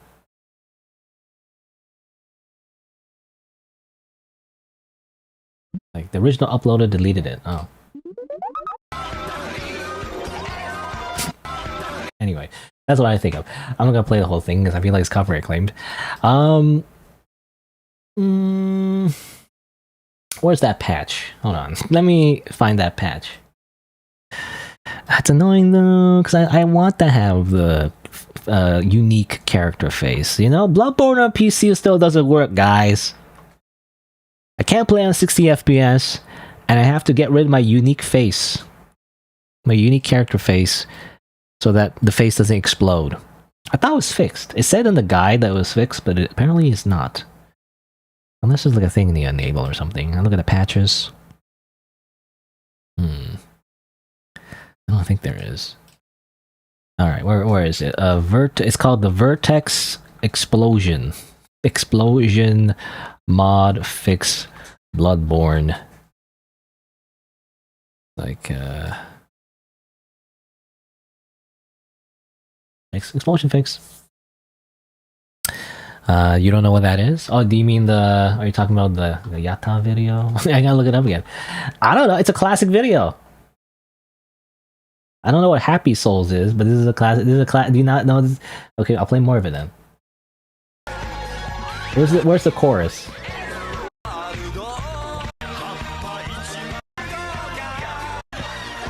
Yeah, this. I don't know, where people are using that freaking spear from Dark Souls 1, doing the freaking special attack, and everyone's co-oping and doing silly things. That's what I think of when I think Happy Souls. I don't know, apparently there's a video called Happy Souls, but when I think of Happy Souls, I think of this. Everyone's just having fun doing co-op, you know? Anyway. I gotta download this, though. Vertex Explosion Fix. Disables face customization! I don't like that, though. Oh well.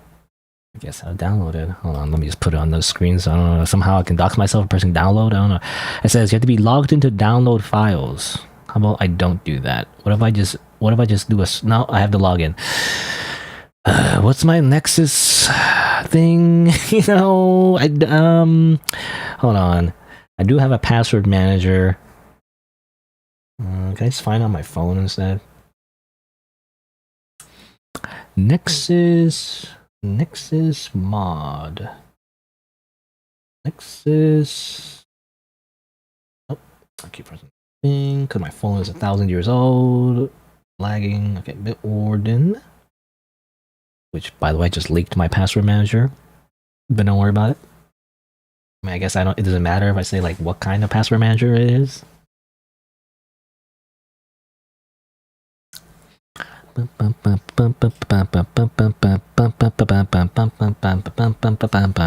As we wait, I guess I'll just continue playing MapleStory. Anyway, Nexus mods. Nexus mods. There you go. Okay.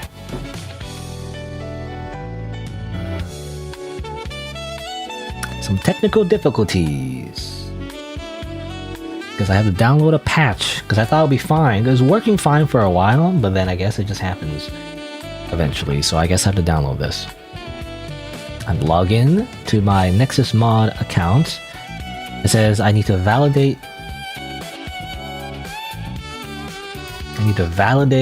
my email.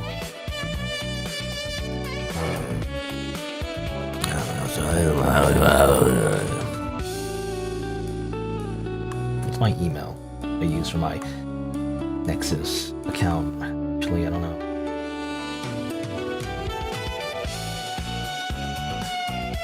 I reactivate my account.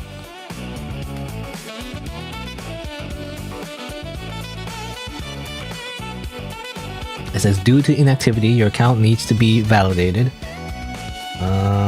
My account has been reactivated. Terms and conditions has been updated. My download will start in 5 seconds.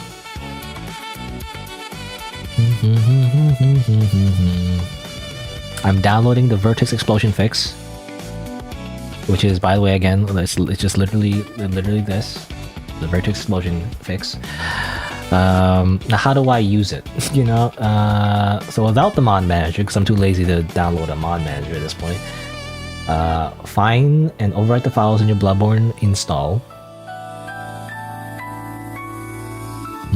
Okay, let me go find that, I guess. Again, it kind of sucks though because I want the character customization. This disables it, so like it's not as fun. Yeah, not as good. Okay. Should I just? If I overwrite it, it will be overwritten forever, I guess. But oh, whatever, that's fine. Okay. And let's see if that fixes it. Or makes things worse. Guess we'll see. Let's see. Refresh, maybe, and then launch. Here we go. Again. Play offline. You know, they say it's easy. Oh, just play Bloodborne on PC. It takes 15 minutes. Even the guide said, like, oh, it's so easy. Even babies could do it. But, like, turns out technical issues keep happening. Oh, wait, I don't think I activated it. Hold on. Because obviously, I still have my character's hair and everything. I think that's not how that works. I think I need to actually... Oh, he may be... or maybe not, actually. You know, I thought I was supposed to activate it somehow in the patches. Let me read the instructions again, just to be sure. Vertex explosion fix. So just overwrite the files. Yada yada yada yada yada. I don't know. Disable space customization. That includes hair too, right? Yeah, it says here hair color, eyes.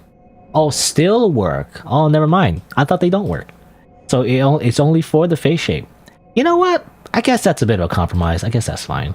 The face is hard to like customize anyway, so you do get to keep the face, or rather not the face, the hair rather. I thought it was going to replace the hair and the eyes and the glasses even, but you get to keep those. So you know what? It's not as bad as I thought. I read it too fast. I guess it's true. Streamers can't read, including me. I thought when they said like hairstyle, color, you know, I read it too fast and thought like, oh, that includes that. But it says those things still work, rather, is what they meant. Anyway, let's continue. We have our axe. We beat the crap out of that weird wolf creature thing. And now we will continue our Bloodborne adventure. Which I always spell wrong in my head, by the way. Bloodborne, because I think it's with like a U, I think, or... something like that. HP. PlayStation controls, by the way, which is great because I'm so used to PlayStation. I grew up with the PlayStation 1 and 2, actually, so I'm so used to those buttons. Everyone else complains, you know, when they see PlayStation controls, like, oh, because they're used to like Xbox controls or something, or like Nintendo controls. Nah, man, I'm PlayStation. That's what I'm used to. Silver. Alright, let me turn on the... what is it? FPS counter. Just to make sure there's still 30 FPS, no dips. It definitely feels weird. You know, I think my monitor can do, what, 120 hertz or something like that? Oh, actually, what is it? Look at the box. Okay.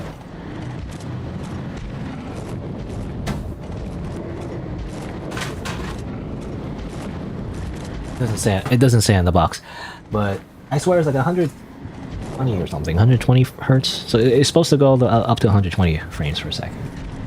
But I'm literally playing it at 30 FPS, so like it looks weird. I mean, it's very similar to what I did with Dark Souls 3, by the way. When I first played Dark Souls 3, my computer couldn't really handle it still, so like I had to cap the frame rate to like 30. Because initially I was playing more than 30, you know, trying to play at 60, but it would dip like in a lot of areas, right? 40, 50, you know, 35, you know, it just wasn't very good. So I decided to just cap it at 30. I think, I can't remember, was there like an option in the menu, or I had to like you know, go into the file or something, a configuration file, which is what you often do in a lot of video games. But when I capped it initially, it was terrible. I felt like for some reason everything was smeared on the screen or something. Everything just felt so choppy. And you know, it's kind of like how people say, you know, 30 FPS, it's impossible to play or whatever, right? They say all the time. Right, and now it's like, whoa, 60 FPS? That's impossible to play. You know, I only play 120 FPS or whatever. I only play on 200 FPS. But really, I feel like, I mean, especially for like a single player game anyway, and this is how I felt, once you play a while and you just kind of get used to it, 30 was fine, actually. I feel like your eyes eventually adjust. It's only because you got so used to playing with more frame rate that, you know, that you feel that way, that you feel like, you know, if you go on the lower FPS, it feels super choppy, but, well, that's definitely choppy though. Hopefully the game doesn't stutter as much later on. You know, maybe I still can't play Bloodborne on PC. Again, this is a test stream, so this is just a test. This is to test things out, okay? I heard a bell. Where's that coming from? I don't know. Did someone ring the gargoyle, sing a bell? You know, Dark Souls 1? File. I did this part already. You know, I missed this lever the first time actually. I kept running past it. There's like these guys over here. What was I trying to say? But yeah. Oh, jump attack. I didn't even mean to do that. You can do, oh yeah, jump. I remember jump attacks. Is that like still a thing in Elden Ring? Because in Elden Ring you don't need to do that anymore, right? You don't need to do this anymore. Like in Elden Ring, you can just jump. In Bloodborne and, you know, games of this era, Souls games of this era, I think Dark Souls 3 even, you can't really jump. You can like do a running, like a weird running jump, you know, that kind of jump. But you can't do like a up and down jump, like a normal just stand in one place and just jump in the air, you know. So you do this weird thing and they like press up and strong at the same time, doing like a weird slamming attack. It's like weird. Is there like a kick attack actually? Is that like a thing? Or is that not a thing in Bloodborne? I remember it was so hard to do that in Dark Souls 2 because I remember playing Dark Souls 2 like 60 FPS, but like that made things like, I think it created weird bugs. Like doing the kick attack or the guard break attack was like harder for some reason, and like your weapon would lose durability like twice as fast for some reason as well in Dark Souls 2 because when you play on PC, because they couldn't handle the frame rate being that high. Anyway.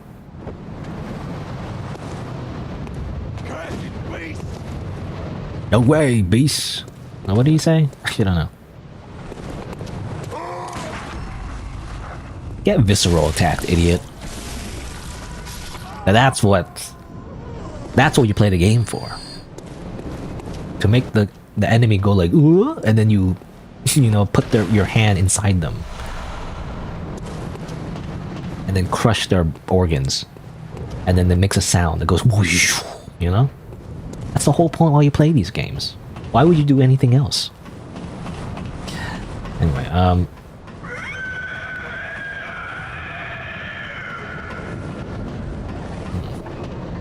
where's that coming from? I wish I had binoculars, so I can zoom in. Right. Light the lamp. Checkpoint. Oh, this is different as well. Again, I think it's very, again, I remember, I think it's kind of like Demon Souls. So unlike bonfires, you can like sit down at a bonfire and everything, these are more like weird checkpoints where you don't sit down at them. You just teleport to the hub world, you know? And that's it. Open that. Yeah, what was I saying about Dark Souls 3? Like Dark Souls 3, again, like 30 FPS, I feel like after a while, you get used to it. You know? You just kind of get used to it. It takes time, but eventually it just feels normal. And so people who say like, oh, you know, 30 is like, oh, impossible to play and stuff like that. That's not necessarily true. You're just spoiled, actually.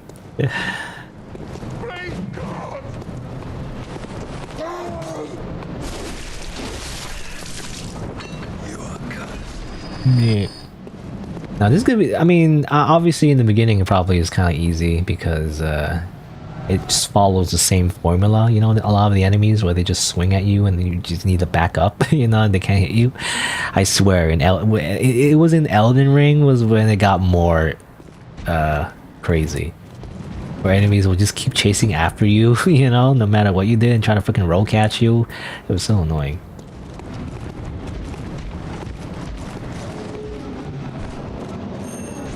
Boop. This guy's got a shield. There's no shields allowed in Bloodborne. What are you, a coward? Should I go this way? You know, it kind of reminds me. By the way, I did play the Bloodborne demake. You know, made by like a fan, I believe. The Bloodborne PSX. So I'm getting some like deja vu a little bit. But yeah, because the PSX version also kind of like faithfully, for the most part, faithfully kind of like copied the map of the first area of Bloodborne and everything. There's a lot of similarities. So in a way, even though I never played it's funny, I played the demake of Bloodborne before the actual real version of Bloodborne. Isn't there like a guy here? I only know this because of the freaking demake. There's like a guy on the left, right? Yeah, it's a freaking. It's funny. Is it because I played the PSX version that I know that?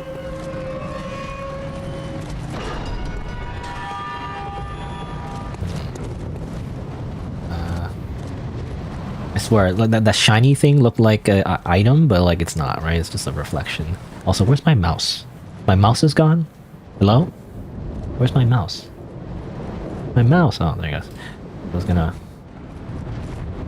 See, I was gonna zoom in like that. That was just a reflection. This is a trick of the light.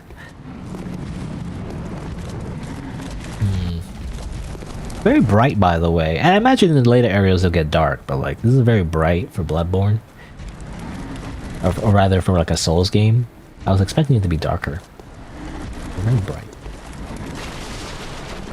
Anyway, there's this thing. Now, this will probably kick my ass if I just let it, so let's see.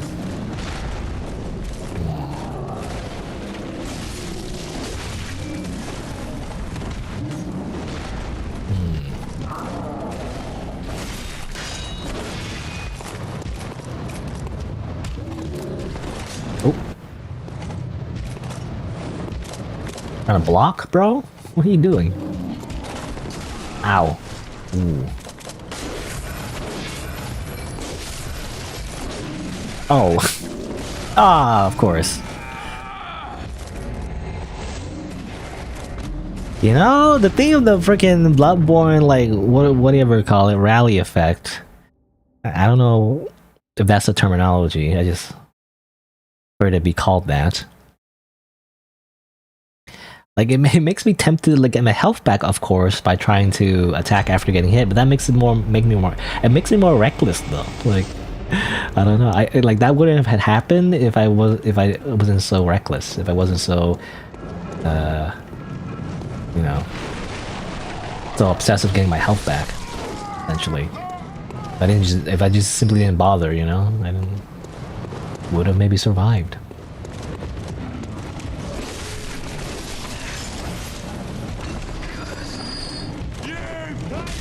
Ow.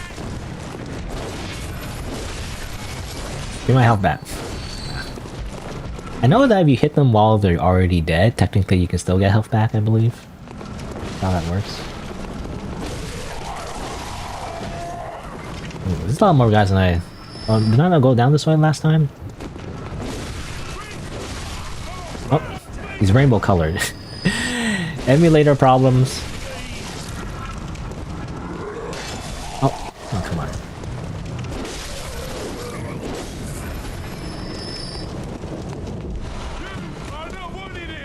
You are not wanted here.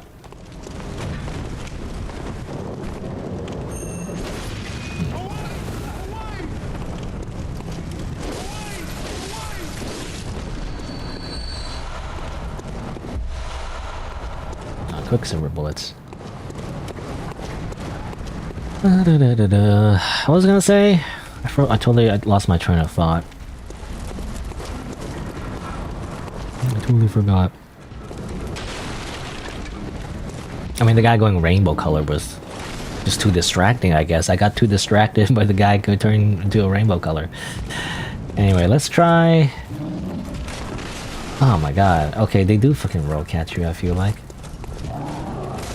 What? I lost my runes. You know? My Elden Ring runes. That's how you call it. What do you call it? Blood echoes. Call it blood echoes, I guess.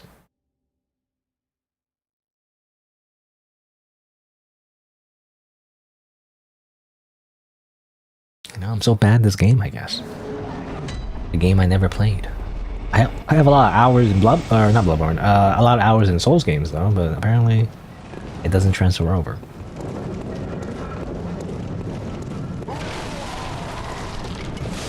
Ah. What's this way again? Or no, this is the way to go. Never mind. Is there like another way to go?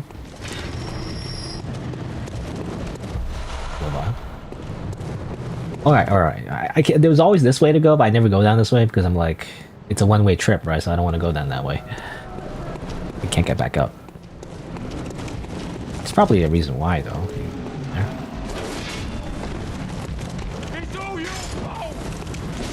Oh yeah, now I remember. Right, you know this weapon mentioned like... I wonder if it is a mistranslation. It says here, you know, boasts a heavy blunt attack leading to a high rally potential. But that's what I was thinking, the rally meaning the healing thing. But like... I don't know what that means. Also, my mouse keeps disappearing. I guess when I guess it does that automatically, but... I want to use the mouse sometimes, you know, to like point things out, but I can't in this game sometimes because it makes my mouse hide. Which is what you want actually, because you want the mouse to go away. But sometimes I want to use my mouse though. Anyway, so I was wondering what the heavy blunt attack is. Is it just this? Is slam attack? It doesn't seem as blunt to me. This is less blunt and more like just a heavy slam attack, you know? You're still using the sharp edge. I feel like. Blood echoes. My measly blood echoes. Not the one that I actually lost though.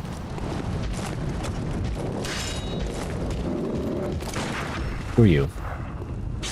You know, I was planning on doing that the whole time. I was just wondering how am I supposed to time it, you know? I wasn't sure. But it seems like you have like a... You do have a large window to shoot them, actually. So what is that? Pungent blood cocktail. Mature blood cocktail releases a pungent odor when thrown that attracts bloodthirsty beasts. A precious tool in sadly short supply. In Yarnum, they produce more blood than alcohol, as the former is more intoxicating. They love blood. Also, I didn't know it had more items. I thought I only had the healing items, but I also have Molotov cocktail, which you can imagine is a Molotov cocktail. Since the tragedy that struck old Yarnum, fire has become a staple in beast hunts and start to cleanse impurity. Certain types of beasts have abnormal fear of flame. And a pill can be thrown at foes. Quite thrilling. Why does it look like an eyeball? Is it just me? Is that on purpose? Does it look like an eyeball? How do I use an item again? I don't want to waste it though. Square is the what do you call it? The thing. The healing item. It doesn't show in your inventory, I feel like.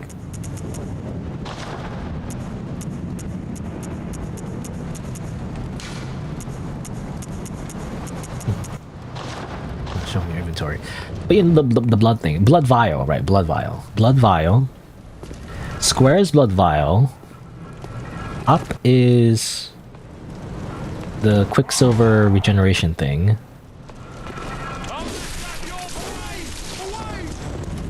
Away! Away!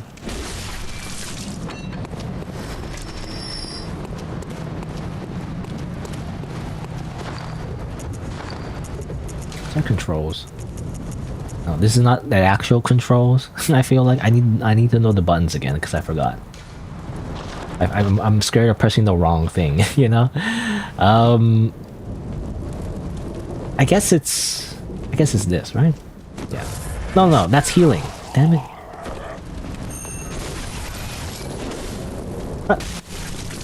What in the iframes? Yeah, iframes while I was getting up? How does that work? No, that's blood vial. I don't want to waste it because it's a limited consumable, you know? Oh, it's square, right. That's weird. Okay, square is use item. Square is healing in every other Souls games, I'm pretty sure. But square is use item. Triangle, or like Y, I guess, in Xbox terms.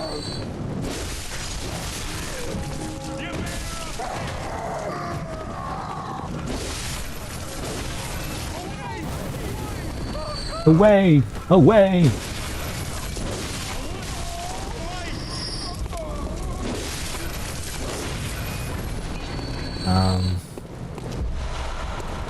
Too distracted. I was too busy fighting everyone. But yeah, triangle is heal, square is use item, up is quicksilver bullet replenishment. Oh, that's very confusing. I wish it was the other way around. I don't like the idea of using triangle to heal. I'm gonna forget. I'm gonna end up throwing a pebble by accident. Oh, we can lock. Hello? Off-comer. Off-comer? It's not a weird way to say that. Off-comer. Newcomer would make sense, but off-comer? What's in here? Molotov cocktails. Alright, this is where you would drop down if you wanted to. Anything special? Maybe drop down here? Yeah.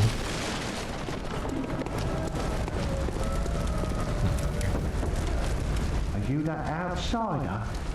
Well, sorry, but I don't want anything to do with you. Trot along, will ya? Trot along, will ya? I guess these lamps indicate there's people. And did the other person say night of a hunt? Is it nighttime? It doesn't feel like nighttime. It feels like daytime. Are you that outsider? Well, sorry, Trot along, will ya?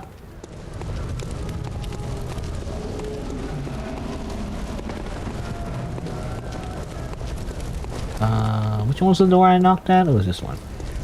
They're talking about you. On the night of a hunt, right. It doesn't feel like nighttime. But I guess the sun is setting, maybe? You know, it's getting there. I guess. Also, hello? How about you die? I don't need to like visceral attack you, you're already dead.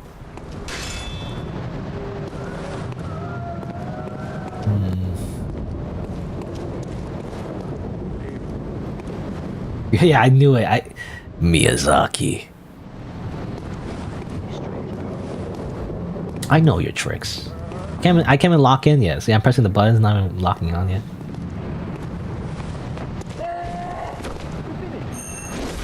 Oh, come on.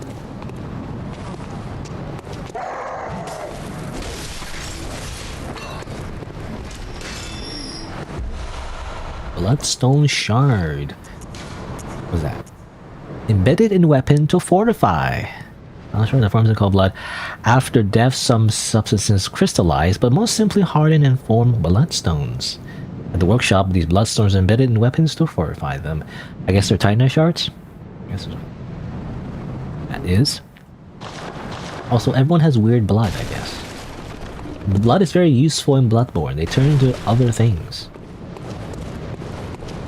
Is it because of the microplastics? You know, is this our future?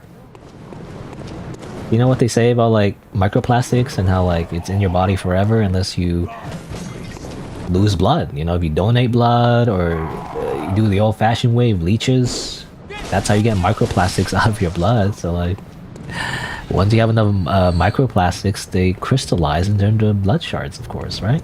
Is that how that works? This is our future. Bloodborne actually takes place in the future. It's a sci-fi setting, actually.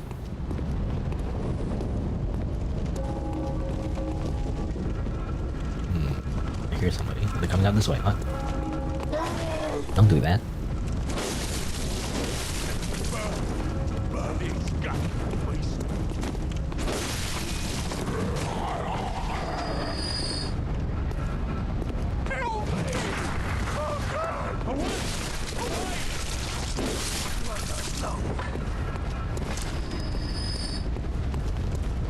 I don't want to die. I want to use my blood echoes.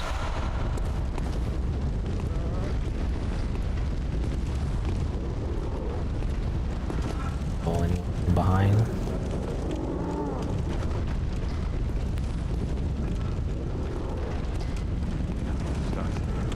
I'll use my arms. Uh-huh. I can just do that, I guess. Hee hee. I was wondering, can I use my hands to, like, parry? I don't think I can do that. I mean, it's the same thing, right? That's a strong attack, and this is also just another... like, it's literally the same animation, just flipped. It'd be kind of cool, though, but I doubt that you could do it, you know? I never heard about it. I never heard of, like, using your bare hands to parry. Because if it was a thing, everyone would do it, you know? Everyone would be like, oh, awesome, you can use your bare hands. Oh, whoa. Oh, time to heal.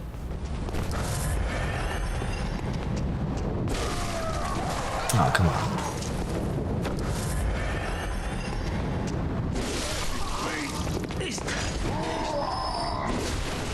I didn't mean to do that.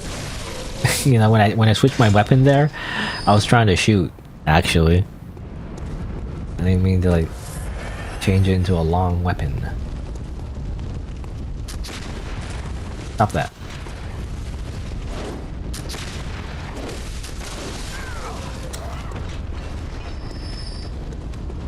Oh, he's up there, but I can't lock on. Ah, what? Where is he? I thought it was from the other side. Oh, there's a dog. Really?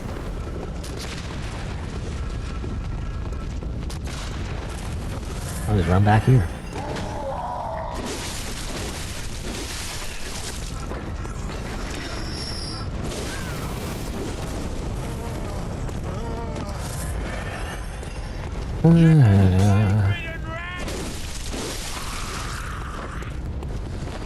I didn't mean to do that. Oh my god. I was pressing up to change my item, but up is the replenishment thing. It's gonna happen so many times, because I want to press up because you think it'd be scrolling, right? You think it'd be scrolling? It's not. Anyway, I'm trying to throw... Oh my god. Foul beast! No. I was trying to throw fire. That's what I'm trying to do.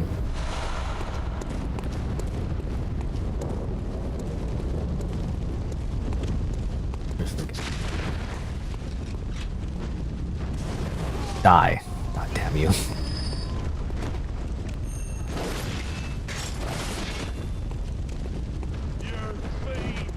Yo, Fane. Blood vial. I wonder if there's a way that they change the controls of this game. Probably not. You know, that's why the... I swear, I played some other, like, Souls games. Like, I think it was Souls-like games that also had, like, weird controls. And I think it's because they play Bloodborne, you know? Because it's way different from the other Souls games. Ones are all weird. They're all mixed up. What was that? Horse? I guess the dog was eating the horse. But Vio. So what's that sound? Also, where's the checkpoint? You know, I want to find a checkpoint. I have 2,000 blood echoes.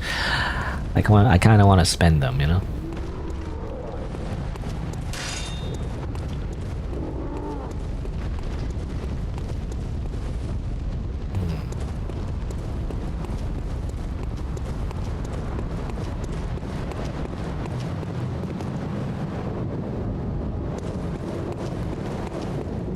feel like I'm going backwards. Go this way. Because there was a path this way where a lot of people were like patrolling. It's like in the main road. Here's a beast. You know, why does everyone keep attacking me? I'm not a beast. I'm just a regular guy. I'm just a regular guy. I'm just like covered in blood is all. But otherwise I'm totally normal.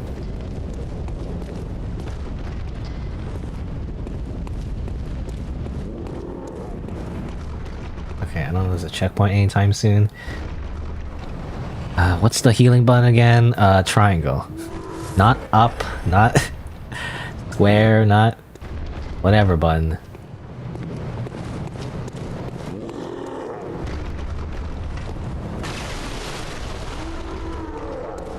Ooh. Blood vials. I swear we're gonna run out of them eventually. Is the issue. Knock knock. I don't reckon you're from round here. Well, stuck outside on a night of the hunt. Oh, you poor thing. They're very quiet. It's hard to hear them. I don't reckon you're well. Ha ha ha ha! Everyone's like, ha ha ha! You suck.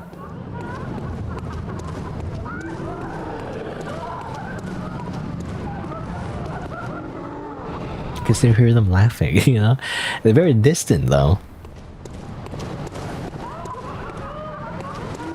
Ah ha ha ha! Oh!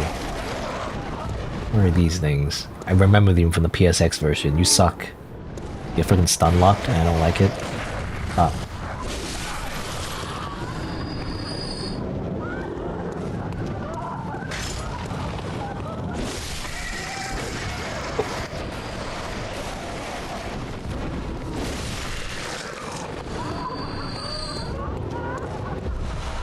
Oil urn. I can hear them laughing. They're still laughing. What's so funny, bro? Covered in oil. Fire is commonplace on the hunt. Oil urns accentuate its effect. Sometimes when hunters burn beasts, they appear intoxicated by the euphoria of purification. They love dying, I guess.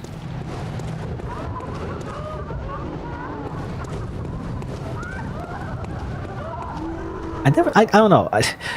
The oil thing, I think that exists in Elden Ring and stuff like that, but like, I never find it useful because I'm like, you have to set that up first. You have to cover them in oil and then you set them on fire. And it's a consumable anyway, so it's not a setup that you can just do when it's better to just hit them. What if we just hit them one more time?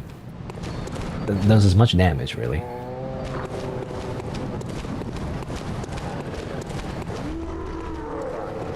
Ooh, there's that guy over there. I remember this is getting. This reminds me of Bloodborne PSX. I remember this part.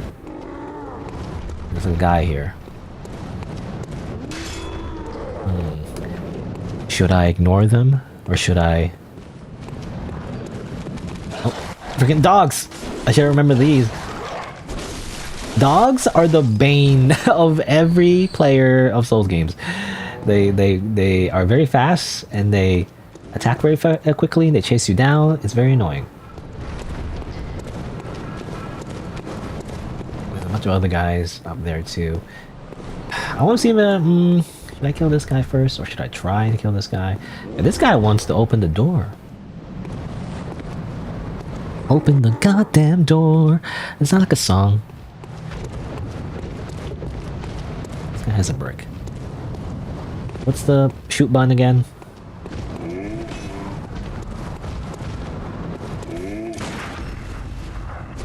Nope. That's not how you do a visceral attack.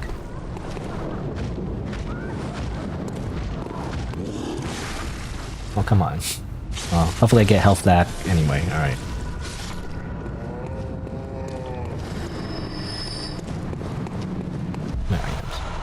Molotov cocktail, and a torch. For sure that's like a weapon, technically. A torch. Hunters choose torches not only because the hunt leads them to the darkest nukes, but also because certain creatures they encounter are possessed of a deathly fear of flame. Such as dogs, maybe? Be nice if dogs were afraid of torch, so like they can like leave me alone.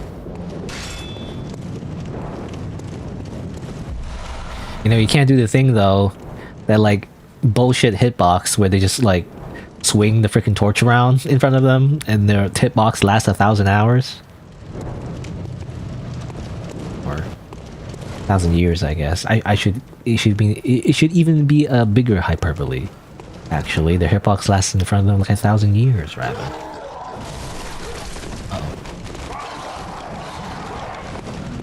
This dog's not afraid of the freaking torch, though. Oh my god. Nope. Ugh, press the wrong button. I pressed square to heal. Nope.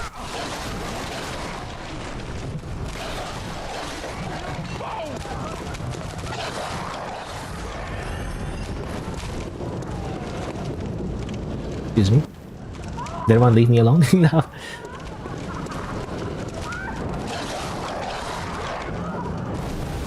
Nope. I was hoping you know, it's like a beast. You think these dogs are beasts, but I guess not. They are just dogs, I guess, of these guys. It's land. Well, I guess they wouldn't be afraid, but in particular of the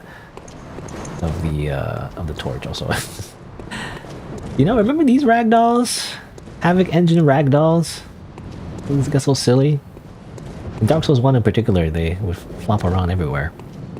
I feel like the later Souls games toned that down, so it's not as funny anymore.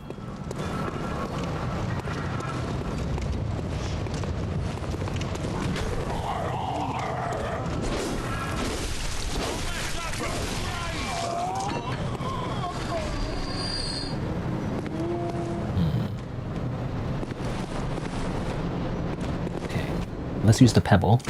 Nope, that's a gun. Oh, I actually hit the dog. Holy no. It's funny, I said to use the pebble and I shot my gun. I keep forgetting the controls.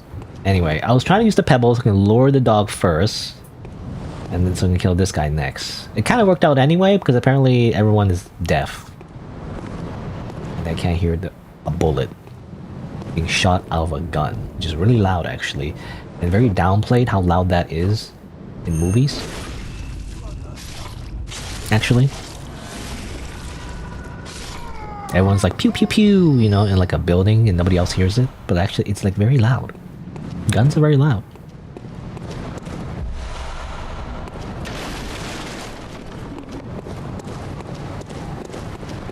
Even with a silencer, you know? When you put like a suppressor on a gun and everything, and it's like, it always seems like you're like an assassin and like you shoot somebody and nobody hears it. They're like, what's going on? I don't know. I didn't hear anything.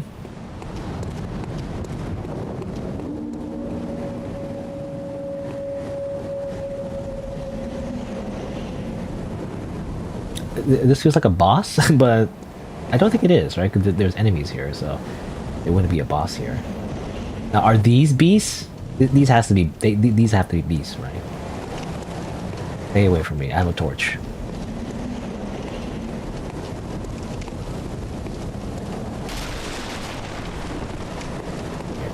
Where's the checkpoint? You know, I like a checkpoint so I can like go back and use my echoes. Maybe there's a shortcut.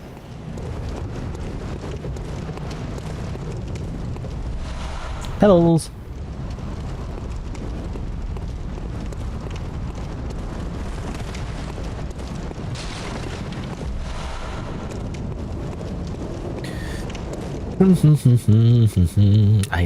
Items. Stone shards. I imagine it's useful. Oh, we can go over here apparently. I wonder where this leads. Again, I kind of want to find a shortcut first, though. Like a shortcut, or maybe that does lead to a shortcut. Just look at my options here. We can go down that way. There's these beast things, of course, but I kind of don't want to get close to them. Where do we come from? Where do we go? Where do we come from? Kanai Joe. No, we came from that way, so there's only 2 ways to go. Either through these beasts,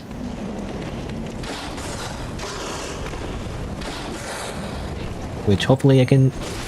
Oh, okay, no.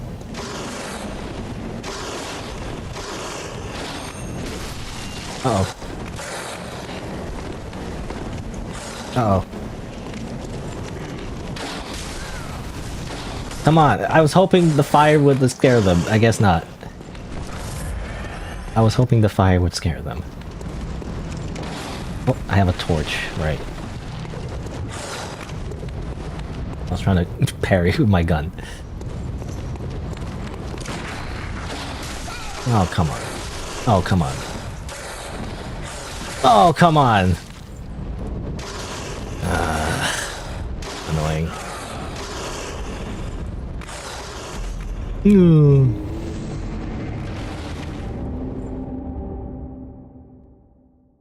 You know, there's this whole thing about fire being effective against beasts. Didn't really work.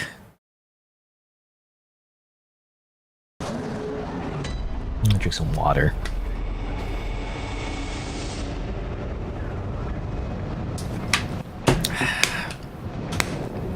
I like to get those echoes back, you know? Because now all my progress is for naught.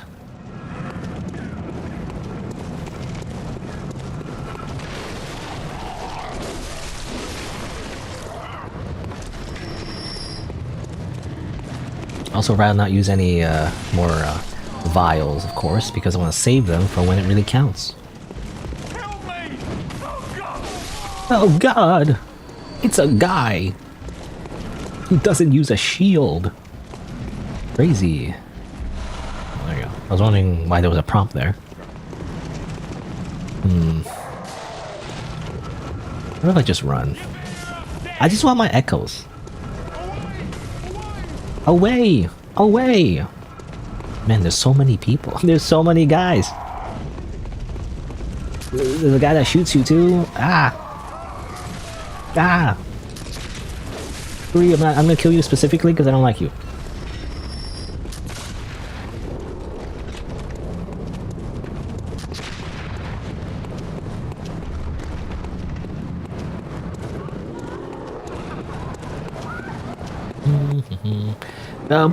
Was there a shortcut though? I mean, I remember opening a shortcut, but I think it wasn't this way, right?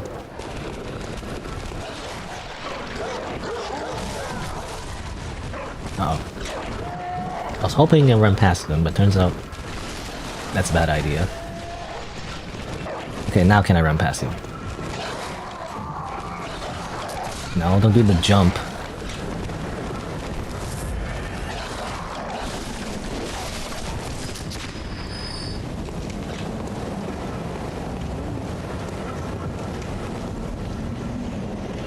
Do a thing, come on, hurry up. You know, it seems like you have to hit them before they attack. It's kind of weird. Not sure how that works. I don't know what the window is, you know? Exactly.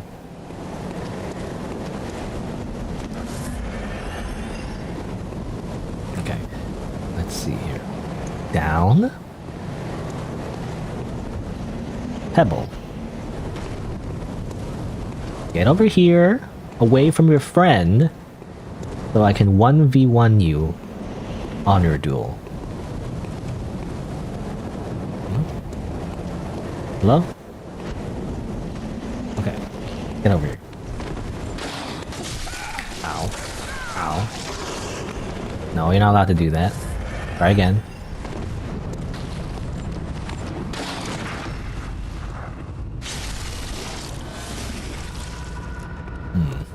Kind of far away when you get a visceral attack, which is annoying.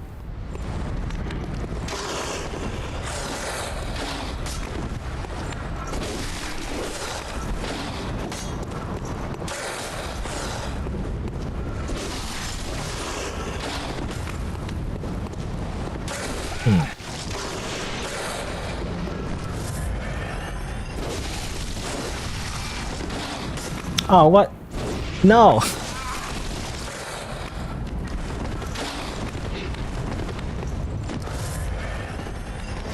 Why did the other one get, you know, go here? You're not allowed to do that.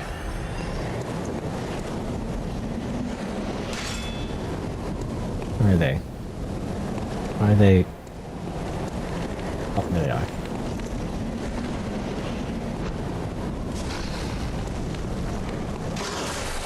Oh, come on.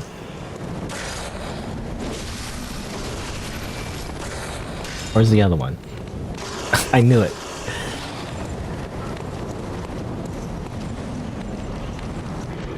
Oh, really missed. I was hoping to throw it. There you go.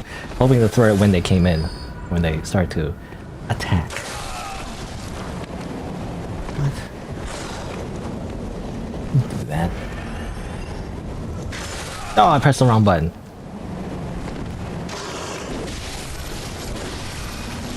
Also, I pressed the wrong button again. I didn't know, actually I didn't know you could do that. Actually, hold on. Huh. I didn't know you could press the L2 button while you have the trick weapon, because obviously you can't shoot when you're using the trick weapon. I didn't realize you do a different attack. Didn't know that. Can you charge this one? You can't charge it. Like, what is this? What is this attack called? I don't know. There's obviously heavy attack, heavy charge attack, and like, you know, light attack usually in the Souls games. But this? What's this? I don't know what that's called. I don't know when now we use this. Kind of like a sweep attack, I guess. Interesting.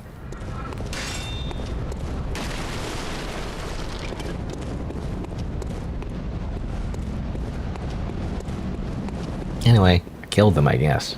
Even though it took a lot of effort. But if I go this way... Do I want to go this way? I don't know. Well, let's go down where we're going to initially go anyway.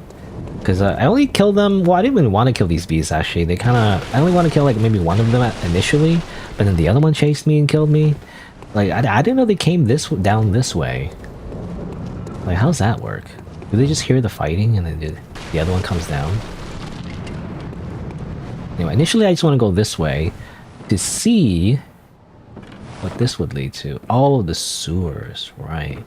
I remember this. Well, I remember this from trailers. And I remember this from Bloodborne PSX. So, that's why I remember this. Also, my frames are dying. I guess things are loading in. I mean, interesting path, but I don't know if I want to go further, actually. I actually want to see if... Well, maybe this is the only way to go. Unless I... Oh no, I can break these. Yeah, I can head back up. So that's one way to go.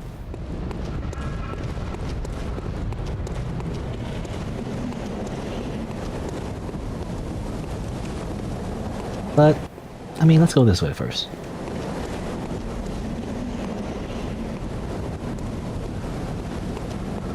Yeah, guy there.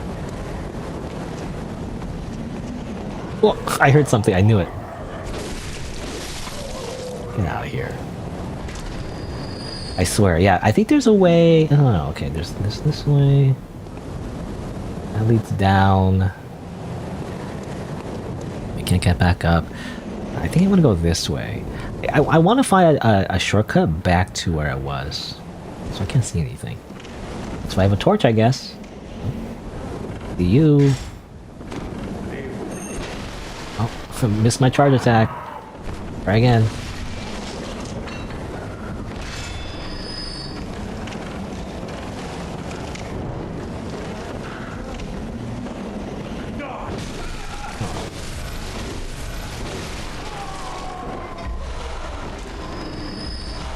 Blood vial. Fine, I'll use one. Yeah, I'm so hesitant to use blood vials because they're limited consumables. I don't want to use them. They'll be gone forever.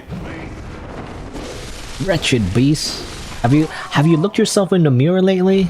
I don't think I'm the wretched beast, okay? Oh yeah, wheelchair guy. I remember there's a wheelchair guy that like freaking tries to kill you.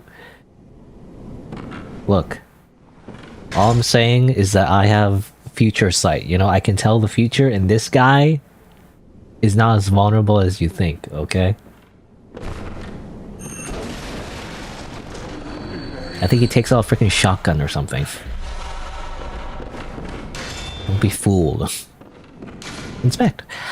When the hunt began, the Healing Church abandoned us, blocking the great bridge to the Cathedral Ward as they burned Old Yarnum to the ground on that moonlit night. Old Yarnum.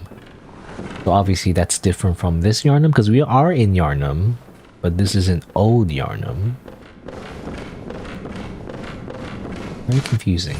It's like New York. There's New York, and there's York, which is Old York, I guess. Come on. Open the door. I can shut the door too. I don't know why I would. Oh, there's a guy there. Oop, there's another guy there. Dragging your freaking axe around. Missed that, so whatever, I'll just kill you. Away! Away!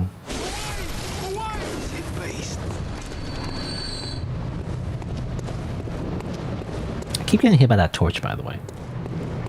Again, it's such a noob attack that somehow is very dangerous. Just like in Dark Souls 1, when there's the freaking hollow that like swings 5 million times randomly. Kind of like, what's the word? It was, what's the word for like swinging randomly? I forget the word for it. Haphazardly, right? Like that's the word I was thinking of. Like a random level 1 hollow just swinging their like broken sword haphazardly and does like 10 hits in one combo, but like it looks really silly and seemingly, you know, would not be that dangerous, and yet obviously if you get stuck in it, it would kill you. It was kind of like that, you know? It's so annoying. Pebble. You know, it's funny, these pebbles, or, you know, I guess there's the rock. I think there's the rock item. I don't know if it was in the original Dark Souls, but eventually they have like this rock item you can use to throw enemies at. And the idea is to do that, is to like lure them.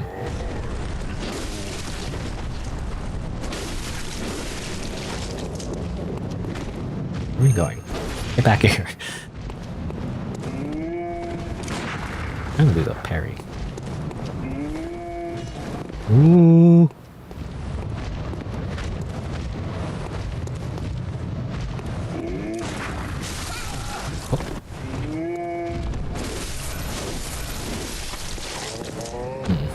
Whatever.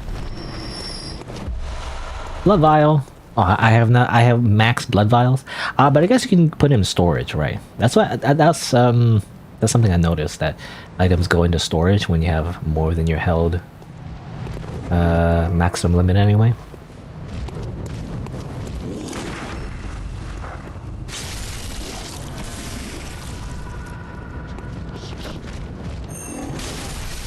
No, screw you. Don't hit me with like a brick. Is that a metaphor? Is this guy trying to brick your game?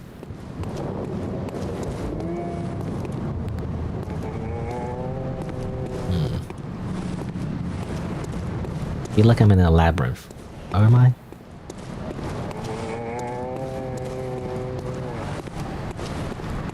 Where's this?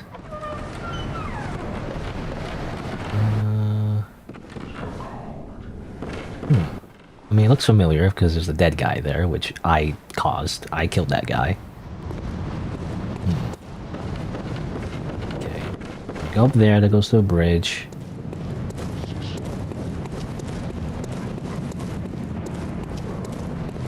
Over here. Where's over here?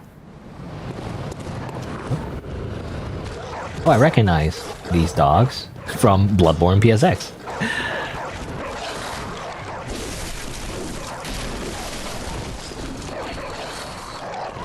No, go away. Stop jump scaring me. Die. I'm sorry, but die. Stop it.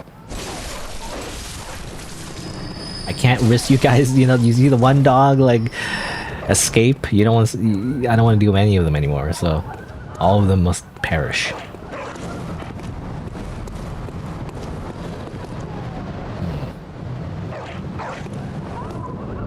Okay, well, before I go further, obviously I have 4,000 echoes. I should probably just head back. I already unlocked that shortcut. I didn't go directly because I was like, oh, you know, I could explore a little bit longer. But I should probably just head back. Hunter's Dream. Where's the Hunter's Dream again? Is it this way? Or was it? Oh, I not mean to do that. Accidentally pressed the triangle button. Waste of blood vial.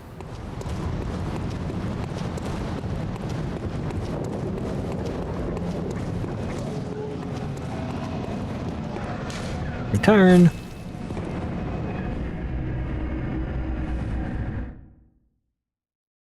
Yeah, because I think it's because I was holding the controller in a claw grip, you know, classic claw grip style.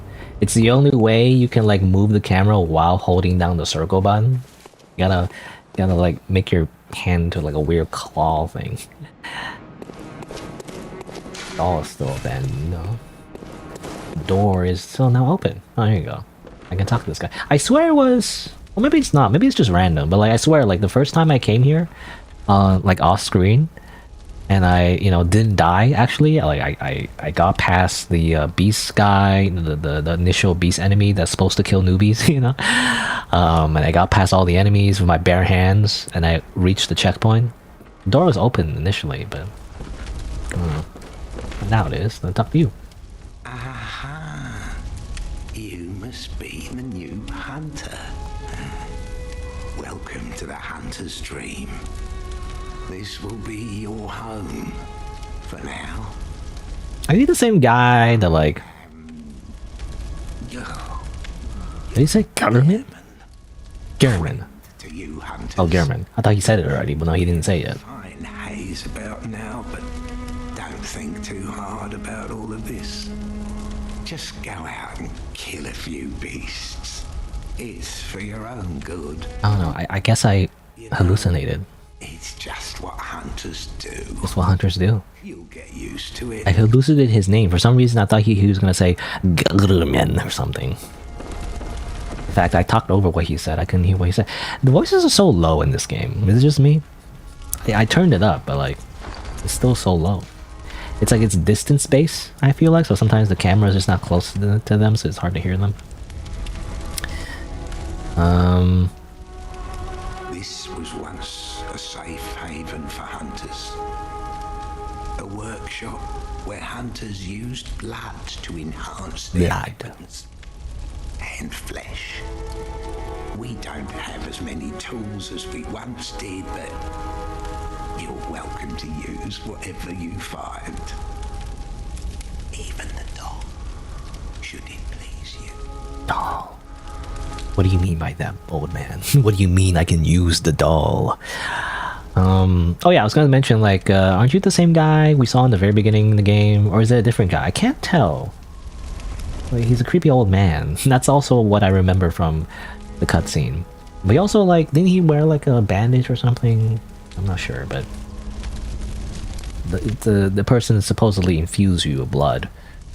I can only assume accursed blood, you know, because apparently this kind of blood is different from the all like normal blood, like hemoglobin or whatever. I want to say hemoglobin, no, hemoglobin, hemoglobin, which is a scientific name for blood, I think, right? This was what the world you'll even. So I assume you can use. Storage, so get stuff from storage. Yeah, I was looking at here, it's a lot of vials, I guess. Workshop, you can fortify using the bloodstones, of course. I do wonder if I should use them now or should save them for any other weapons I get later. Repair weapons, acquire blood echoes. You know, it's funny, like repairing items like a thing for a while in the Souls games, but like they're kind of inconsequential. Other than the like weird bug in Dark Souls 2 when you play it on PC, where durability kept dying so quickly. But other than that, it's just very inconsequential, you know, for the most part. I mean, I guess other than weapons are like there's special weapons I think in Dark Souls 1 called crystal weapons that you could never repair, you know, so like that was kind of like those weird like temporary items.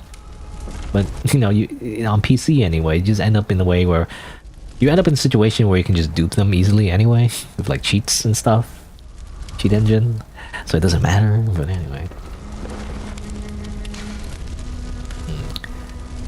can't use this yet. You escape this dreadful hunter's dream.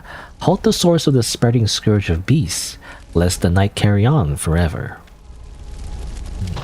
Hunter's dream. So I wonder from whose perspective is this dream from? The hunter's dream.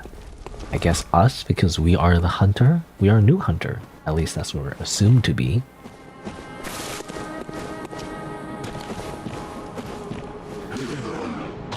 Acquire items. Let's acquire stuff. I guess I'll get the hat too. Just look at it. And I don't know what I want to.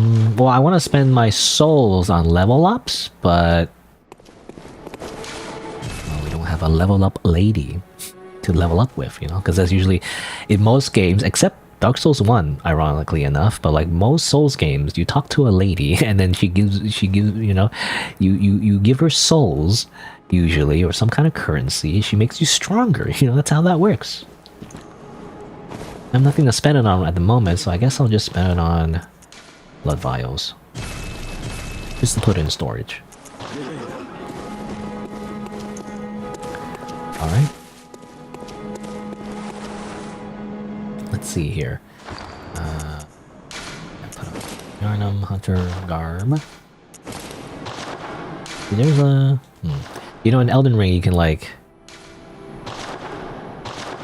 You can do like a view where you can see your character. I think you can do it in Dark Souls 3 as well, I can't remember. But like you can see your character while you like choose different items instead of being in the menu. Okay, this looks alright. I like the bandages though. But you can't even see the bandages when you wear this garb. We're naked. You know, we're naked. No, I like the idea of wearing bandages, but I guess we'll just put on gloves, and here's the little cap, I guess. Most of the lore is the same. New recruits. Straightforward defense. Right. The classic Bloodborne drip, I guess. The weird, what's it called? Like a tricorn hat? Anyway, I'm such a... I don't know, I'm such a... What's the word? Like a typical anime character thing, where like, I don't want to wear a hat because it blocks my face. I wanna have my character's face show off, even though it's less protective actually, it's less practical. But how else are you supposed to tell who's the protagonist, you know? Unless your protagonist always wears a helmet, I guess. Like the... I mean, example I can think of was like Goblin Slayer, I think, was that manga? Like the main character just always wearing a helmet. The joke is that you don't see their face, actually. Also, those are weird stutter. Sometimes there's weird graphical glitches where the whole screen gets blocked for some reason. By something. Like the cloth physics or something? Anyway, let's see. It's been about more than 2 hours, almost 3 hours. I actually want to take a quick break before I continue, so let's do that. It's gonna like just be here and grab a snack, go to the washroom, and I'll be right back and continue just playing a little bit of Bloodborne on PC, because why not? Just for fun, you know? Even though I'm probably not gonna do like a whole playthrough, because that would take a while, I feel like. I don't know if I have to continue playing. Like, I actually want to wait until the PC version I say version, you know, but you know, I actually want to wait until it gets a little bit more efficient. Actually, I don't know, because there's still some weird glitches. I mean, I guess it's still like playable. I don't know. I mean, either way, I already like I want to finish Voice Stranger at least before I do like a long playthrough. So again, today is just more like it's a one-off thing, just to play Bloodborne. Because again, it's like a whole meme about like playing Bloodborne on PC. But you can now, so. But it's not an official port, but you can. Anyway, I guess I'll be right back. I guess I'll continue playing that MapleStory music thing. So hold on, let me mute Bloodborne for now. It's muted, right? Yeah. Muted. I can't tell. The game's actually kind of quiet. It's hard to tell if there's even any sound. But let's continue play some MapleStory, because why not? City Pop. Wow. BRB.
Jazzy.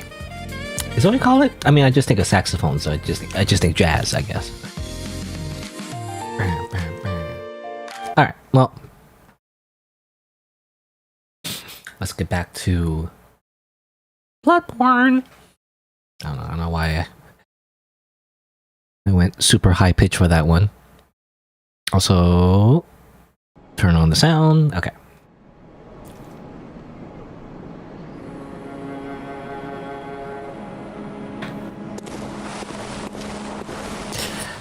Let's continue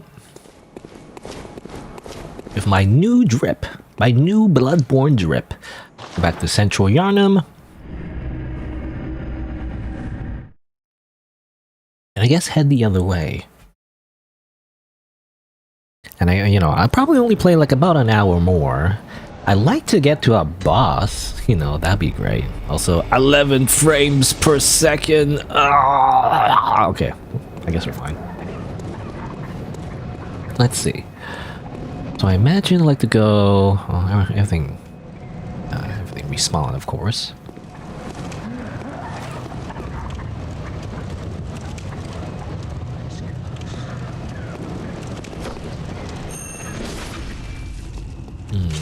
I do notice, despite them calling me a beast, they're a little hairy, they're a little furry.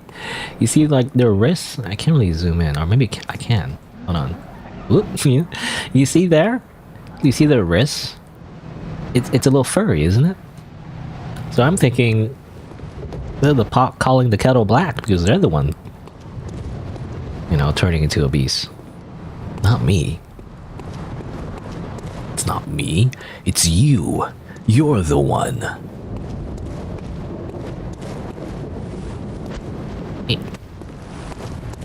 Oh, I don't wanna fight both at the same time though.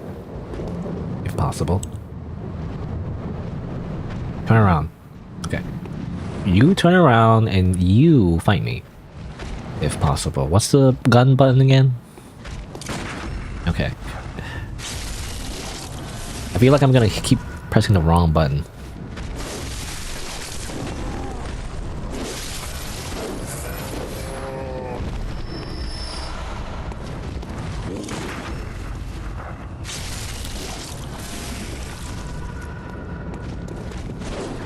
What? Really? How about you don't do that? Give me that. Shining coins! I'm assuming that increases your drop rate. Might guides one's way. Particularly luminous. There are very few uses for spare change during the hunt, but these will serve as guides with the darkness. Or one could save them until morning if it ever comes. Oh, no. I guess they're not for increased drop rates. Cause I swear, usually it's like a coin item, in the other games. That increases your drop rate for stuff. But I believe that is prism stones, right? I guess that's the idea. They're like prism stones. That's all.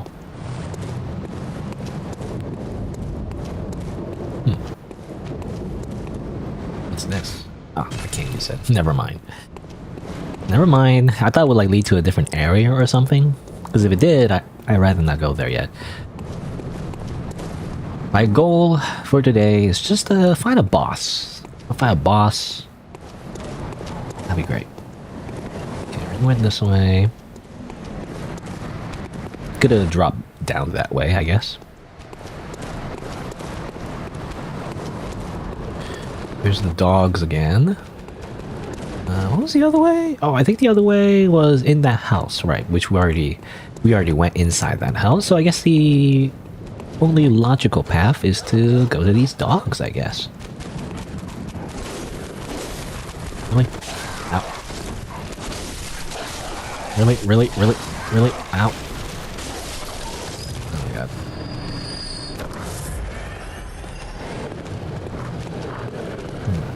I guess it's only that dog that escapes, I guess. Hopefully?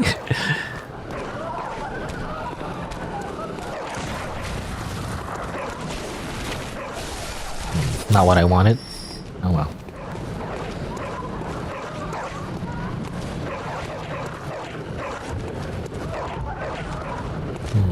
Isn't there like an NPC you can talk to or something? Or am I just making that up? I swear, in the Bloodborne PSX version, there's like a person you could talk to. Or like a door, you know? Like, knock on a door. Nothing here. Oh, another dog. I threw a rock. Okay, that didn't help. I was hoping... Because I noticed when you shoot them, they can't knock down. I was hoping that... maybe if I throw a rock, it will knock them down as well. Because they're like very vulnerable to like... any kind of hit, but I guess not.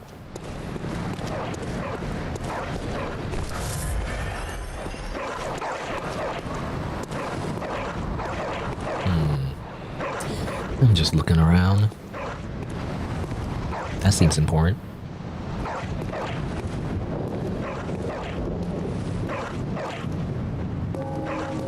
There you go.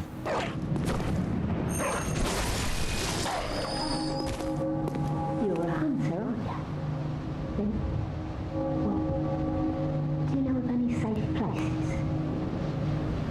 Not really. I've heard I have. Shutting up indoors isn't always enough. Well, if you hunters got off your asses, you wouldn't be in this mess. You're obligated to help me, you hear? Well, technically, I'm not even a hunter. Everyone is calling me a beast instead. No. Should have known. You're good for nothing. No respect for the elderly is what that is. That lot of good you outsiders do. Go on, admit it. You think we're all mad, don't you? Well, go and stop it. I know all your tricks. It's so hard to hear. You know, it's I can't hear them. I'm trying to angle the camera so it's closer to the door. Are much better ways to pass the time. But they feel like they're too far away. You found me a nice safe place. Yeah, I don't know. Oh, I don't know a safe place. Nowhere is safe. Grandma, apparently. Because apparently she's old.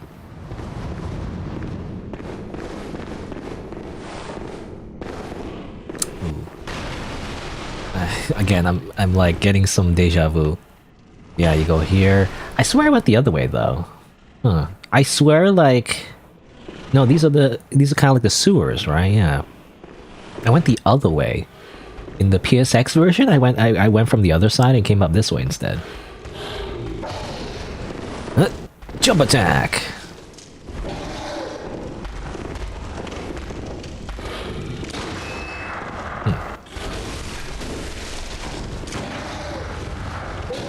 Oh, come on.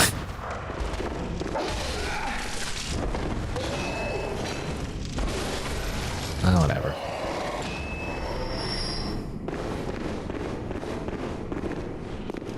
Drop off over here.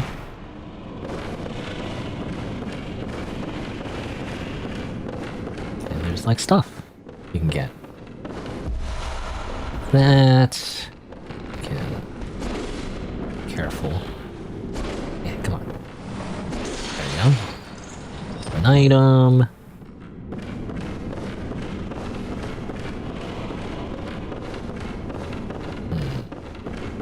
Anything else around here? Guess not. But yeah, this is kind of like close to the sewer area.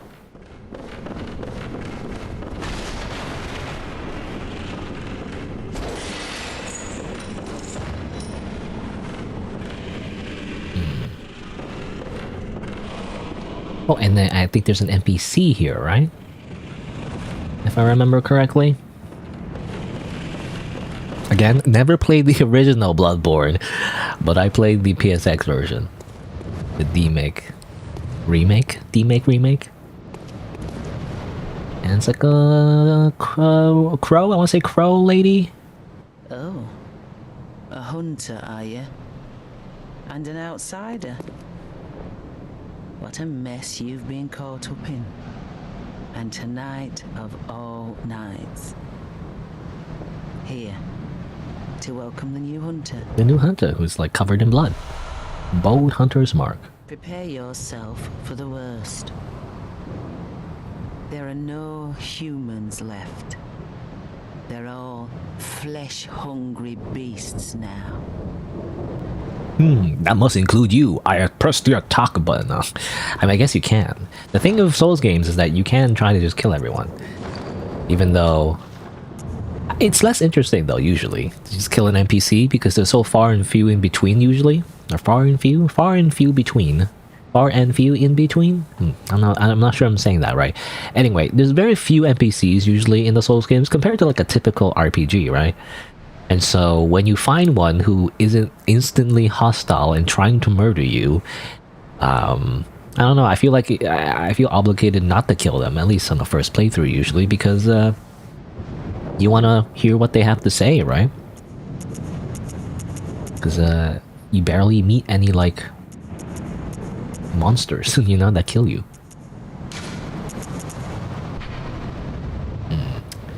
Dangling upside down rune edge in the mind of Hunter. The image upon this parchment allows one to envision the rune of clarity. Allows a hunter to awaken again without losing blood echoes, a trick that seems nearly too good to be true. Okay, so it's like a homeward bone. Something I never use, usually. Unless I get soft locked somewhere, or whatever. Still lingering about. What's wrong? A hunter unnerved by a few beasts. No matter. Without fear in our hearts, we're little different from the beasts themselves. Shake off cape. What are you still doing here? Enough trembling in your boots. A hunter must hunt. A hunter must hunt. What are you in a hunt? A hunter must hunt. Personal effects?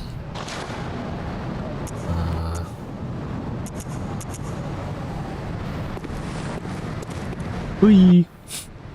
Can't even see it. Oh, I can move around. Oh, that's different. I remember in the first Souls, I can't remember. I don't know when they started introduce emotes that allow you to move. I remember in the first the Souls game, Dark Souls 1, when you did an emote, you couldn't move. Oh, that one is like... I swear, wasn't this in Dark Souls... Was it 2 or 3? I don't know, one of the Dark Souls games. I like this one. They took it out at some point. Like, Elden Ring, you don't have this one. You know? Conviction. It's like... see you, space cowboy, you know? Has that kind of vibe to it.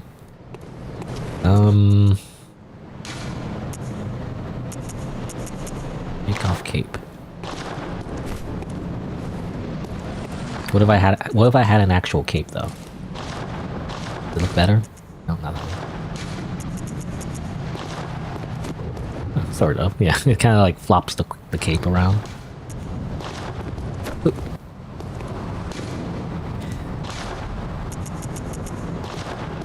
Yeah, she didn't mean to do that. I actually wanted to switch.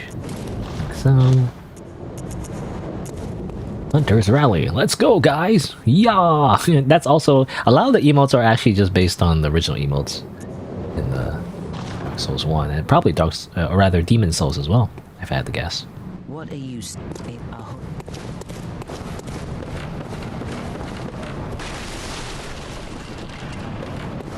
Anything else around here? Just this lady. Bro lady with the witch doctor's mask. Or what do you call it? Is it a witch doctor? No, it's not witch doctor. I mixed up the terms. What's it called? Plague doctor, not witch doctor. Plague doctor. The plague doctor mask. Very iconic. Whenever you're in like a, I don't know what you call this setting. Victorian? Is that what you call it? I'm not sure, but when you're in this kind of era or setting, there's always a reference to like a plague doctor for some reason. Because they're like scary looking, you know? Despite the fact that they're supposed to be doctors. They're supposed to be helping you. But they look very scary. Also, I hear guns. How do I get down without dying? Though, you know? Wait, how do I get down?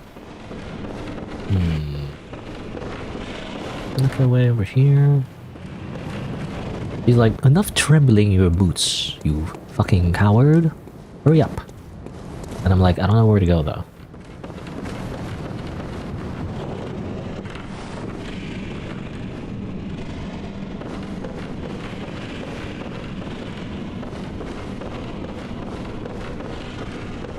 I don't want to die.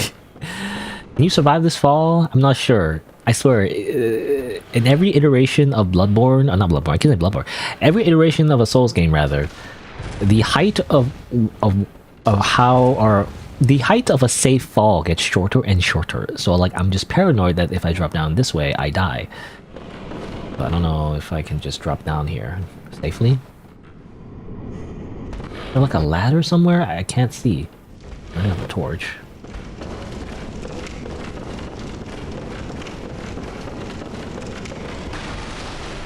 Like a hidden wall somewhere? Are there hidden walls in Bloodborne? I don't know. Maybe.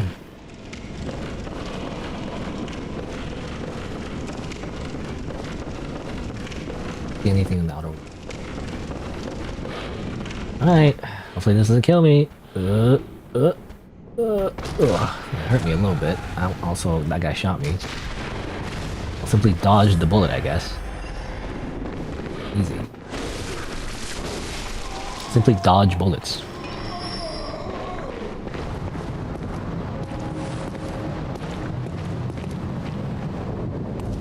Wait. Do it over here.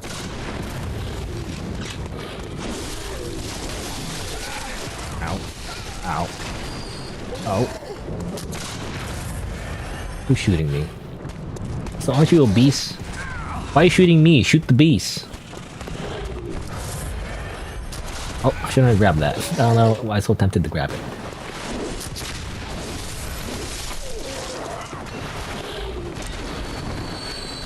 Where's the guy?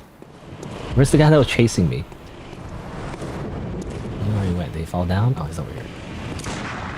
Haha, you take 11 damage.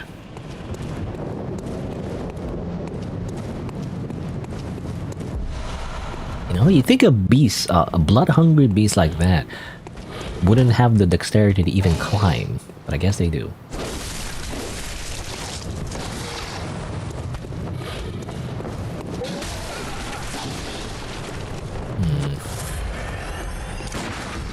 There we go.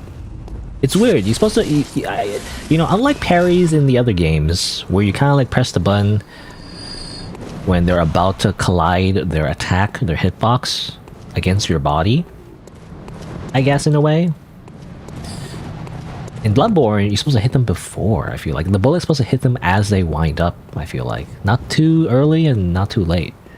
This is kind of weird. I don't know.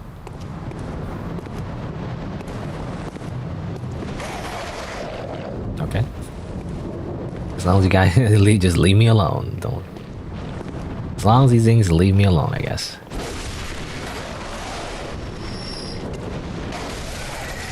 Ow.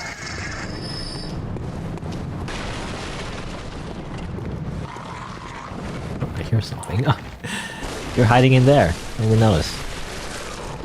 Also, give me my health back. Nah. Hey, I swear, there's like a thing where the hitbox is still active as they're dying. You still get some health back. Ladder here. Oh yeah, I swear, I remember in Bloodborne PSX, there was this whole thing where like it's convoluted, where you gotta go around to go up or something.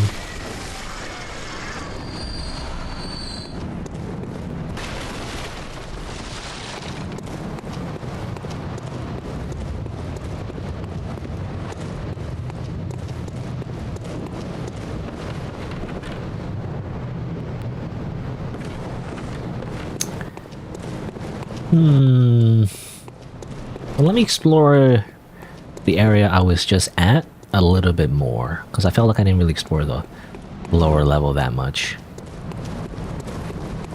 Man, my time is almost up. I feel like... Oh, actually, it's not been that. It's not been that long, actually. I was just thinking, like, I want to find like a boss, you know? I want to finish up, find a boss. Because, well, the thing is, a boss is probably going to be hard, whereas I'm not going to be able to beat it within, like, a few minutes, you know? So, I want to find it early so I can have time to, like, fight it.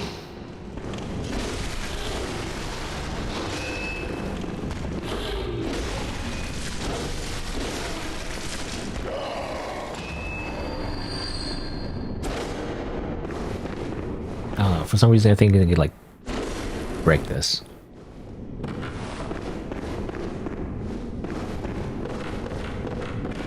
Rats, right? Those rats. I remember those rats. The PlayStation 1 rats. Go in these sewers. I remember. Oh yeah, you could like run and like jump into those little alcoves, and I think you can get like a ring or something. Where? Okay, go this way as well. Not sure which way I want to go. You can also drop down that way to get that item if you like. 3 ways to go.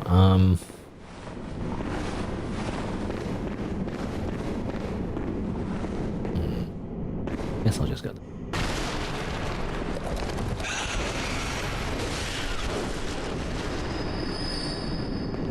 Rats. Molotov cocktail. Saw spear, right. Yeah. I guess it wasn't a ring, it was like, which I don't know, in the PSX version, was it always the same items as the original game? I just remember there was a unique item you can get in this area, and it turns out it was a weapon.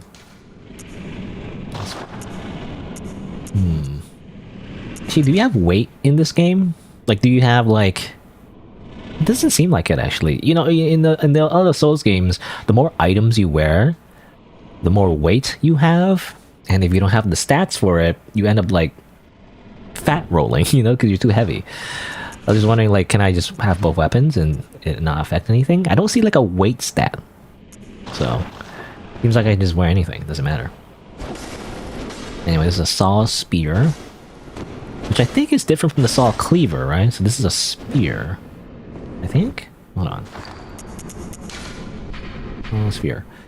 Da-da-da. This saw, effective at drawing the blood of beasts, transformed into a medium-range spear. The saw with set of blood-laying teeth has become a symbol of the hunt. Only grows in effectiveness the more grotesquely. Huh.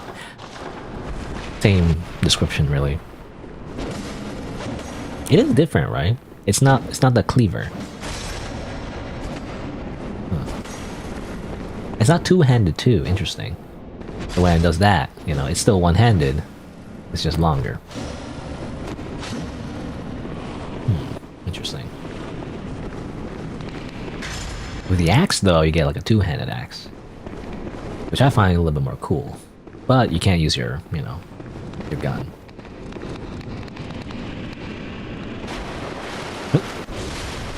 Ah, plunging attacks.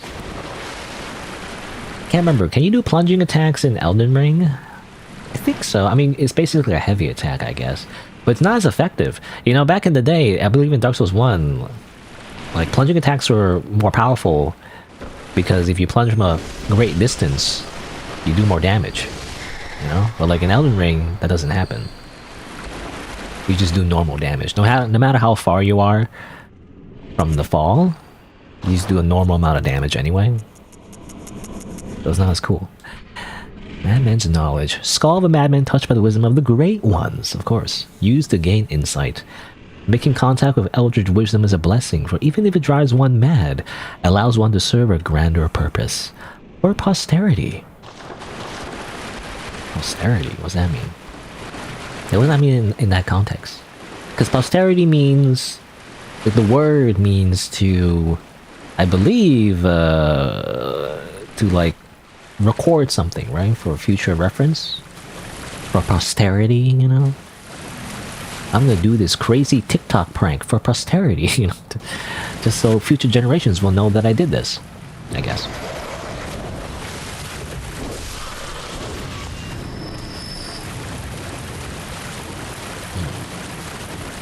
Go back over here.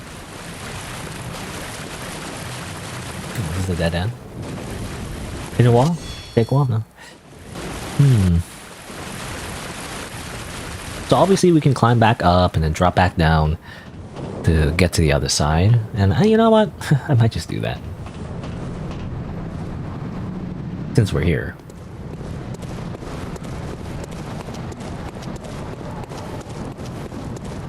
Let's see. How did I get to the rat thing again? I don't know.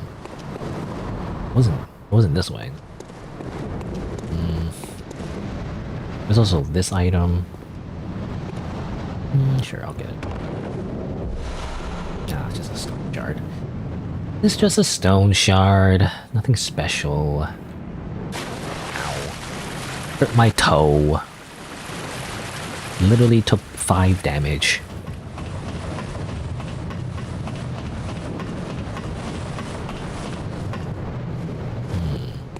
Where do you go? No, you go inside, right? Oh yeah, you go inside.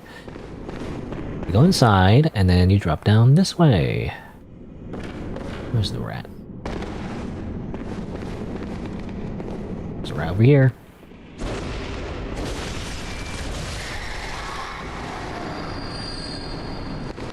The rat over here. Oh, okay. Good for you. Huh, no ring. Then again, I guess Bloodborne doesn't have rings. You know, am I just imagine? Like, did I make that up? I guess there isn't like a equipment slot for rings, right? I guess not. I must have made that up. I swear, for some reason, the first thing I think of was like there was a ring in here for some reason, but there's no ring.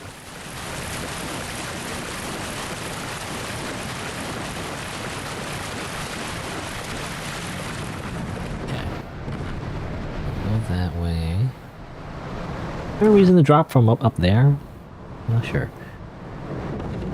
Basically, it's here, and you can go down this ladder. No. Or you can go up. Also, what is that monster?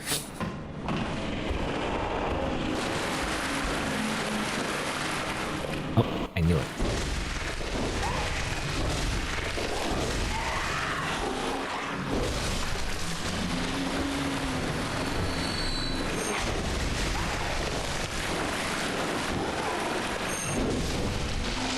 The classic, like, spin around in a circle. It's the halberd, you know, attack.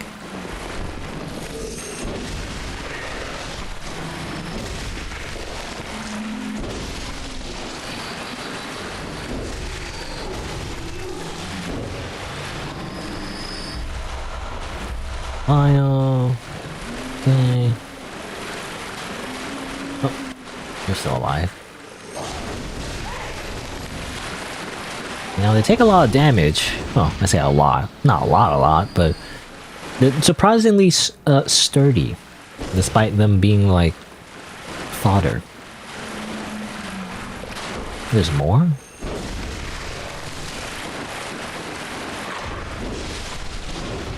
Die already. Die.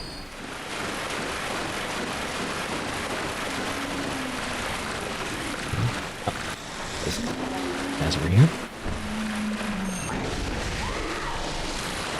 You know, let's try the other one. Let's try this one.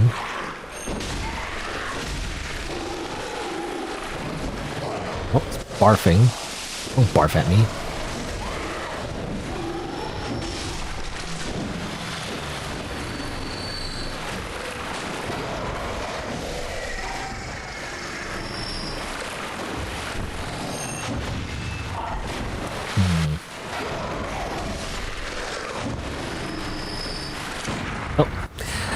I pressed the gun button because I was thinking, like, you know how, like, what's that? Oh, no, not that.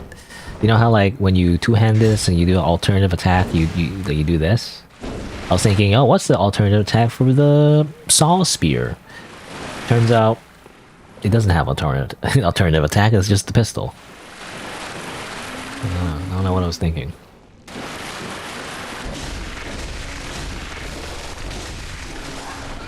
Oh.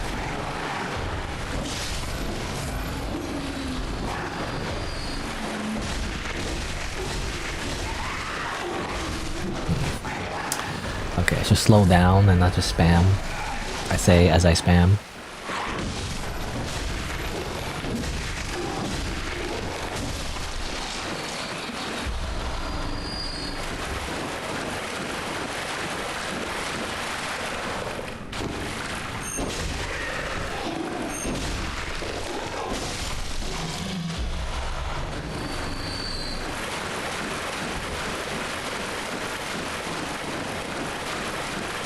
I don't know when it's more appropriate to use the... Oh,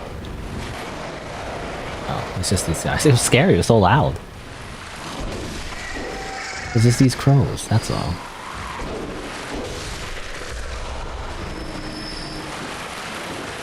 Oh, that giant pig? I was gonna say a giant rat. It's a giant pig. I don't know, I should go down that way.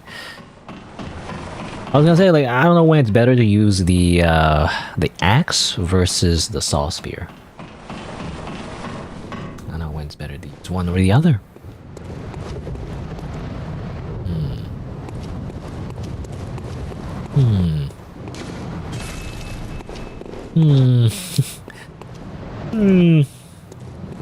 Three ways to go. Okay. Well, I'm curious about that giant pig. Is the thing. Beast. Is it a beast? Is it gonna... Is there like a gate? You know, I was just wondering, does it close behind me or something? No, it's just a pig. Some random pig. That's all. I was hoping I could parry it somehow.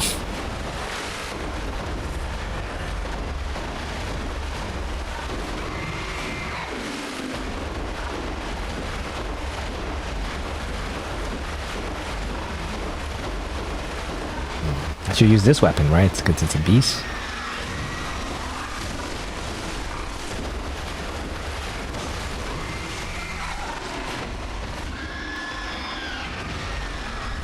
Oh. There we go. Right in the butthole. Butt, comma, hole.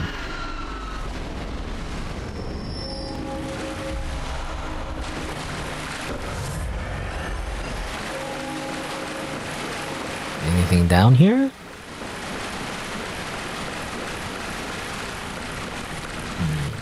Paranoid. I'm always looking around corners. Also, a Saw Hunter badge. I don't know what that does. There's a little, like, nook there. There's death that way, it seems like. I don't know why it just leads to nothing. This is Miyazaki just trolling you, I guess. You're like... You're checking if there's anything in that dead end, like an item or something, but then you just end up dying.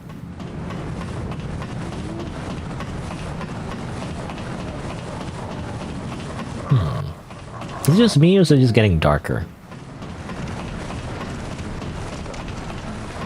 Where are those guys going? Oh, whoa, whoa, whoa, whoa!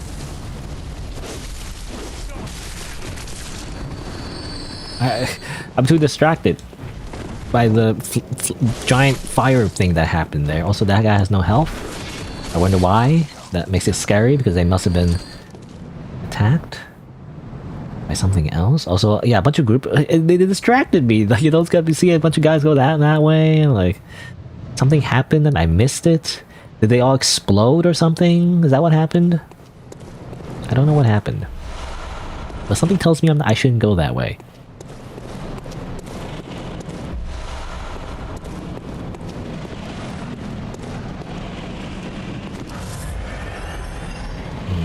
Two of these guys. Pebble. Hey, over here. Again, these like little like rock consumables, you know? They're just meant to do this. I mean, you could have done this. It's funny because it's a common strategy in Dark Souls 1, right? I don't know if you had like pebbles or anything like that. But I swear most players, at least first time players or like, you know, very cautious players, they would use like a bow and arrow. Like a very like unupgraded like bow and arrow to like 2 damage to like an enemy. To lure them away from like a big group so you can just kill them one by one, right? That's the idea. And it was just a common tactic, so I just wonder if like that kind of like tactic just became part of the game, you know, officially, by giving you these like pebble items. Which again, I don't remember if we had them already. Oh, I didn't know this was a boss. I know this guy. Everyone keeps referring to this guy because he's the first big boss that everyone talks about.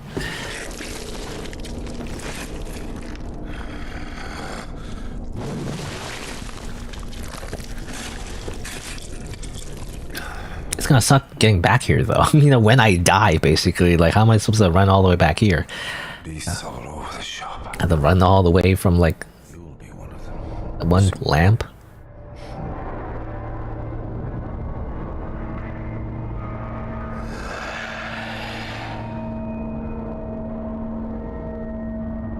You have bandages.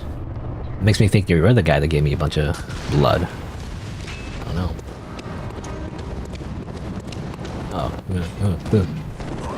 Oh, you have an axe too? You know, I should have took the blunderbuss. I could have been just cosplaying this guy. In that case. Oh, you can do that.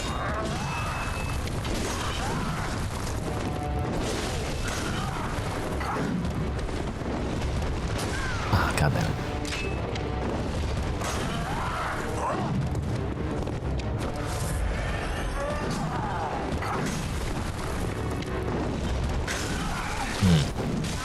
I didn't mean that. I keep pressing the wrong button.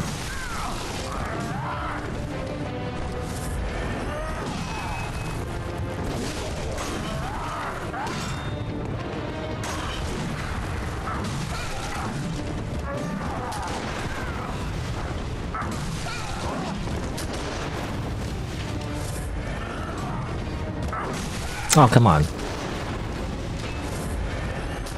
Oh, come on. Oh, come on.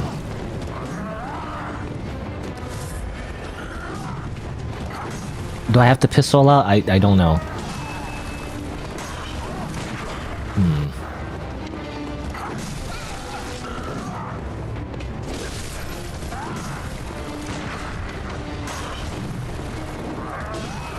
I can do that too. Oh, yeah.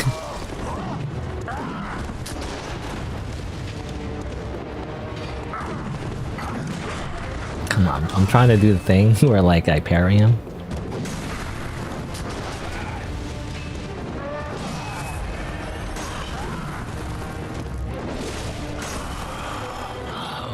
What's that smell? The sweet blood. Oh, it seems to me it's enough to make a man sick. I can do that too.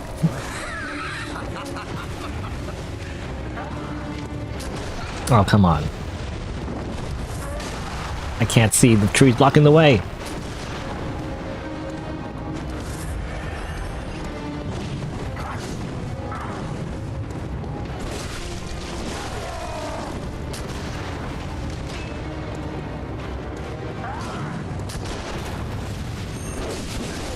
Get wrecked.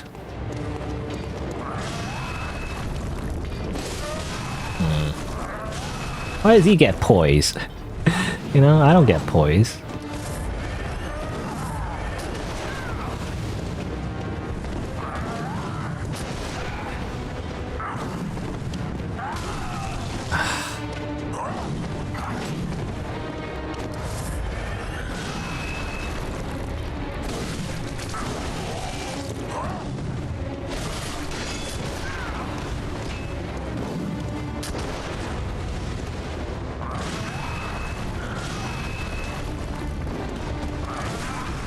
Oh, come on.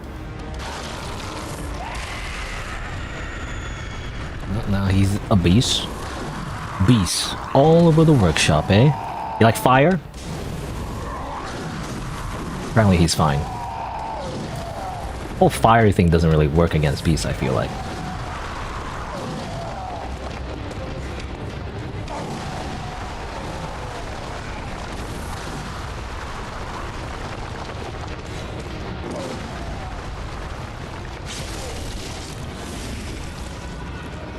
You like that? Rawr! Rawr, rawr. Good for you.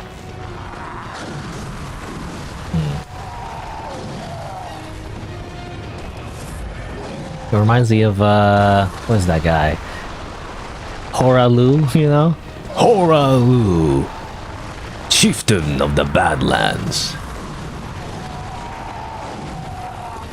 I'm just fishing. I'm fishing for that. There you go.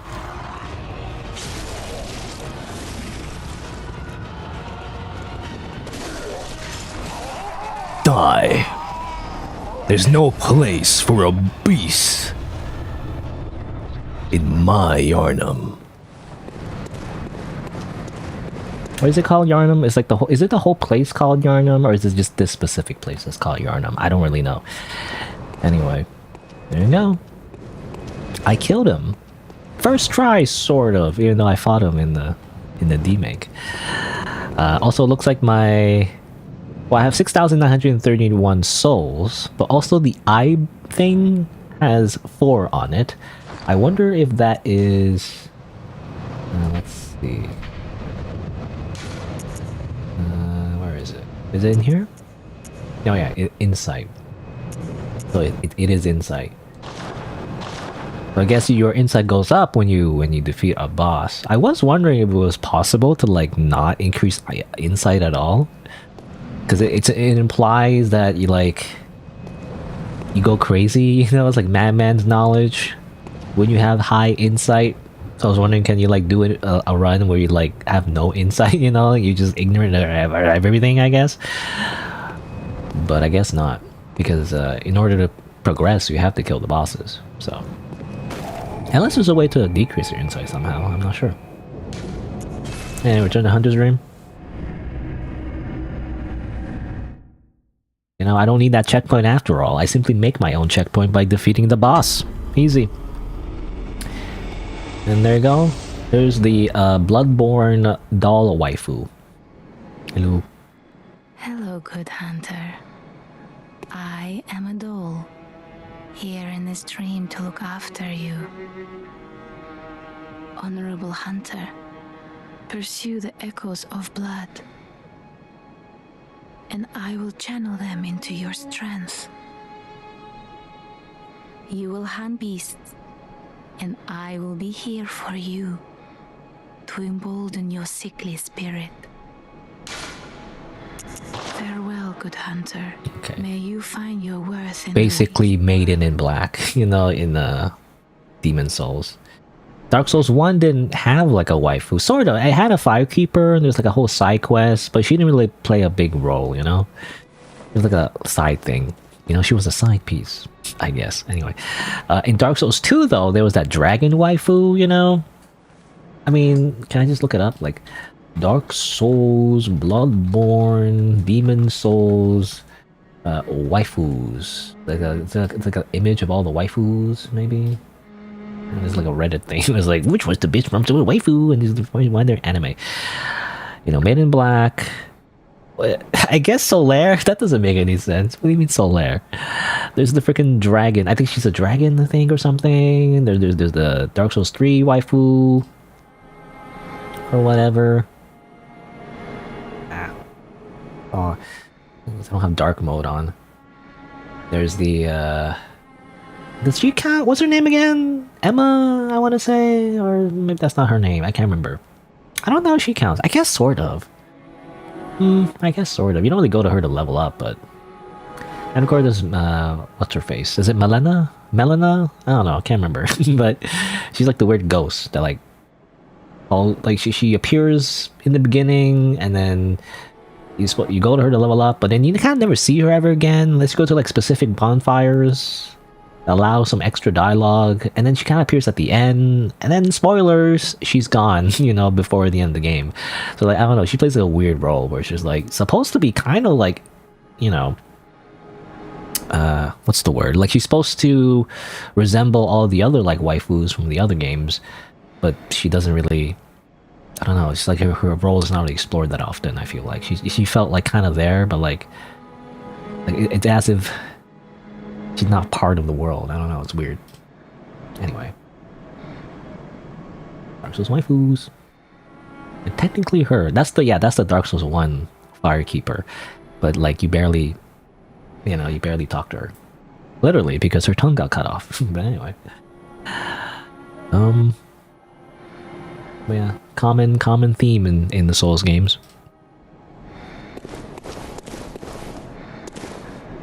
Welcome. What is it? Let's see that. We'll level up. Very well. Let the echoes become your strength. Let me stand close. Now shut your eyes.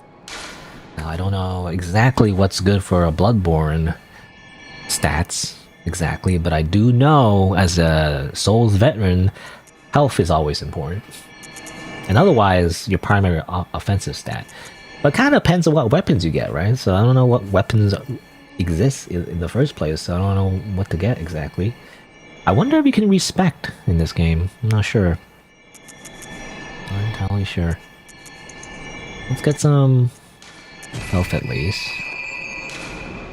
Did you speak with Gehrman? Gearman.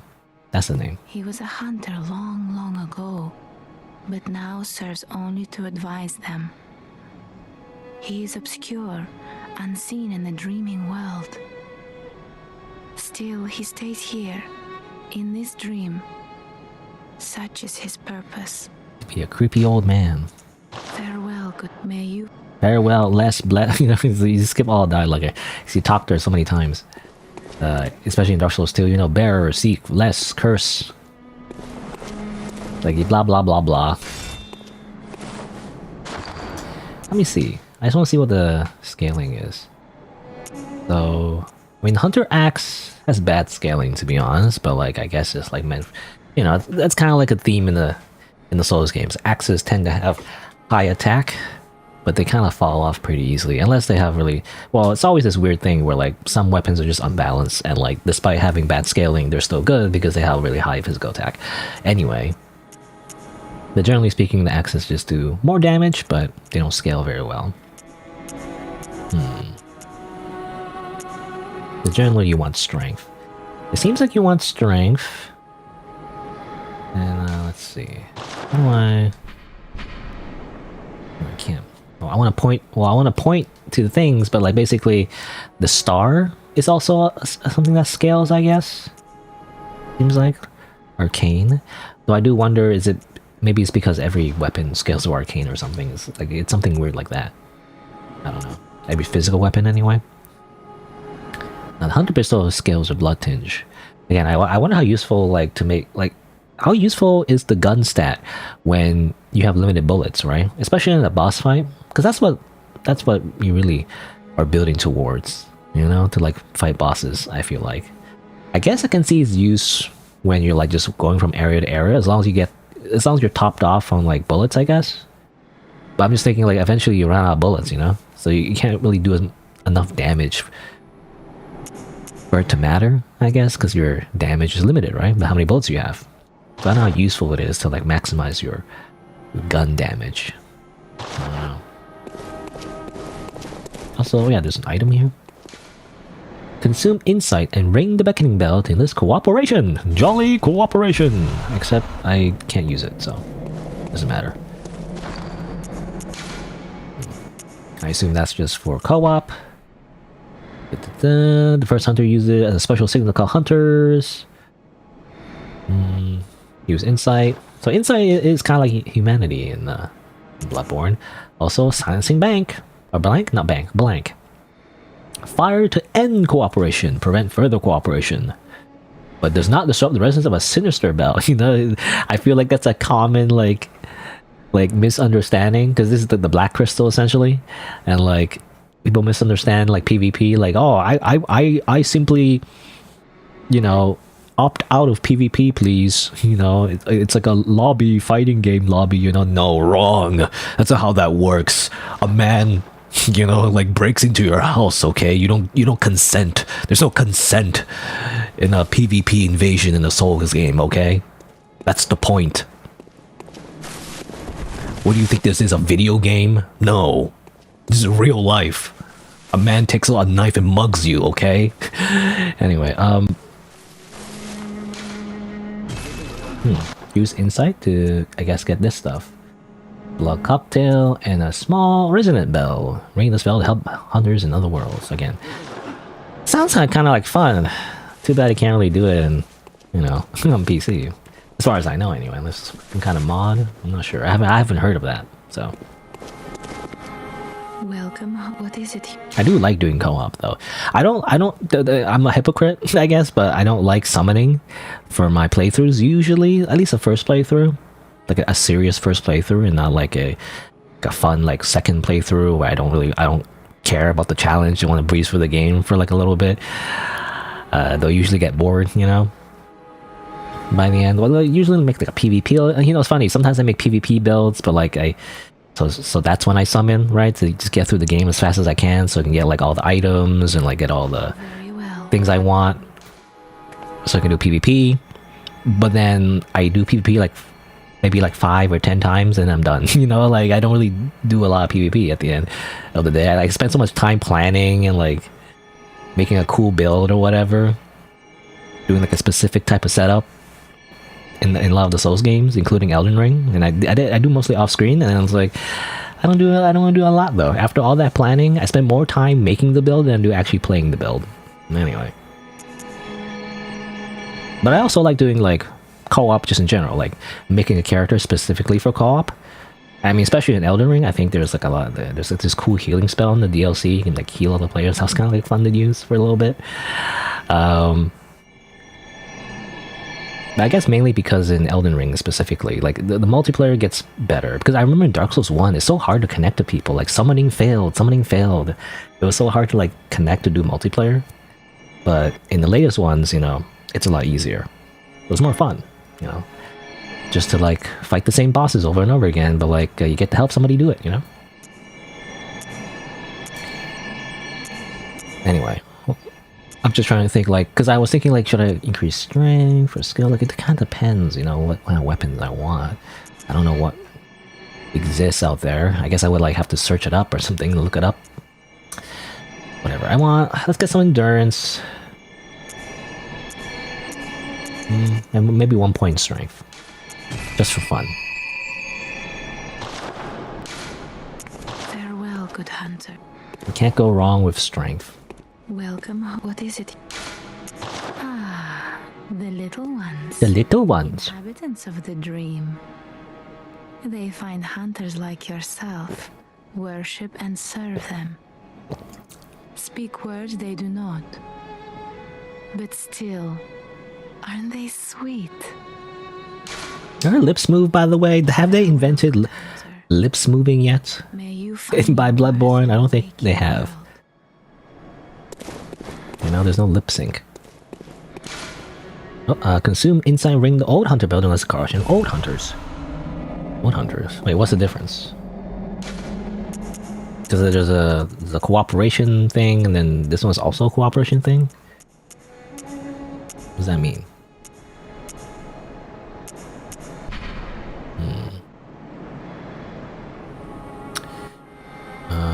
Blood of Beast. The old hunters have long passed from the dream, but cannot forget the feeling of the hunt. Rely upon messengers to relay their thoughts. Ring the bell at their side, and they return to give a listen. And also this. What's this? A badge crafted long ago at the workshop attests to one's prowess as a hunter of beasts. The workshop is gone, and no group recognizes his meaningless badge except the messengers in the bath, who understand his profanity. Certain things can only be entrusted to the hunter in possession of this badge, or so they believe. Okay, so it's just a way to unlock more items to buy. Also got a key. Well, actually, when did I get this key? I don't remember. Is it, well, when I defeated Father Gascoigne or whatever? Key to the gate that blocks the tomb of Odin. Beyond the tomb, Odin Chapel can be found in the center of the cathedral ward. Only today the church is abandoned, and some say that the residents of Odin have all gone mad.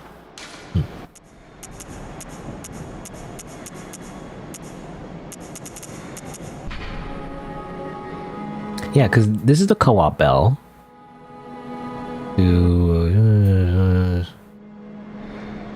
Human must use insight to ring this on corporation. To call hunters from other worlds. But then there's the other bell. It's confusing. You know, why is there two co-op bells? And I don't understand which is which, to be honest. Oh, well, anyway. Maybe you need both to like do the co-op or something.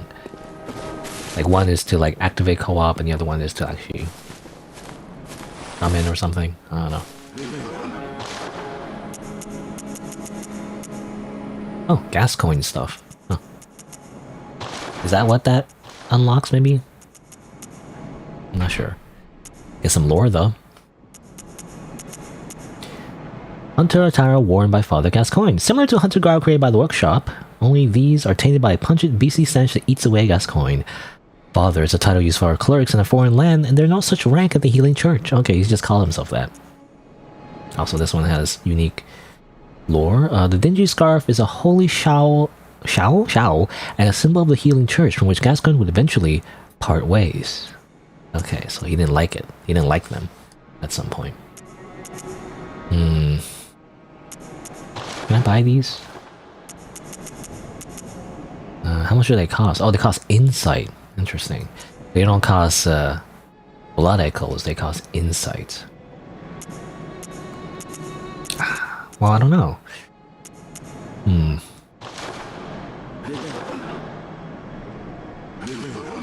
Well, what's the defense, actually? 40, 50, 90, 40, 50, 50, 90. As long as a way, like a better way to compare, you know? This is 110, that's just chest. Also 40. It's also 50. It's comparable, I guess. About the same. I do wonder what it looks like, because I like the bandages. I don't know, something about bandages look cool to me.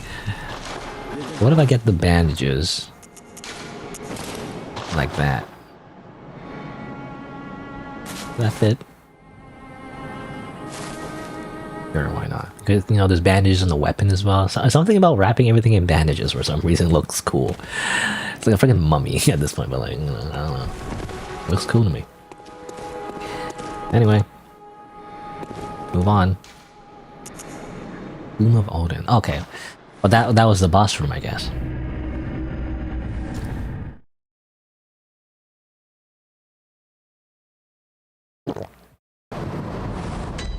Well, let's see.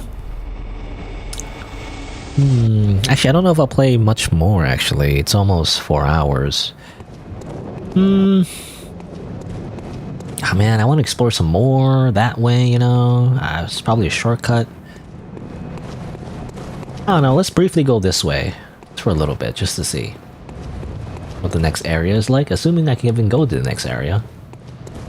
I have the key, I think, right? Yeah.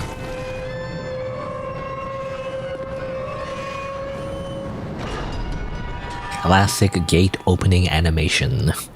Reused in many Souls games. You know, the thing that people always point out is like, they reuse so many assets. But you know what? If it works, then it's fine. And in a way, it's just nostalgic, actually. Nice little house. Is that a chest? You know, first thing I think of is that if it's a mimic. Is it a mimic? I remember, like, in every other Souls game, you know, you hit it to check if it's a mimic, but I know in Dark Souls 2, I think, you can actually break the chest, but if you break the chest, you don't get the item inside. I think you just get rubbish or something, you know, so like, it's, you don't want to do that.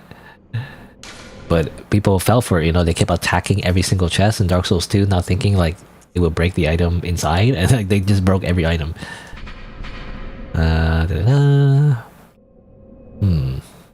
Hunter's Dream. Can fortify weapons by kneading blood gems into them. I thought we could do that already. Enables fortification of weapons with blood gems. Or maybe I couldn't do that before. Like, I maybe had the option, but then if I actually did it, it wouldn't let me or something. I mean, that's what it was. Ooh, cutscene.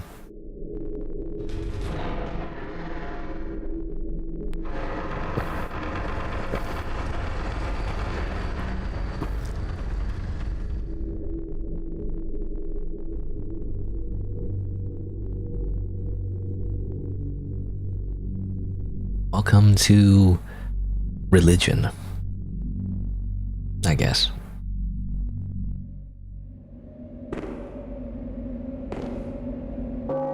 It's very scary.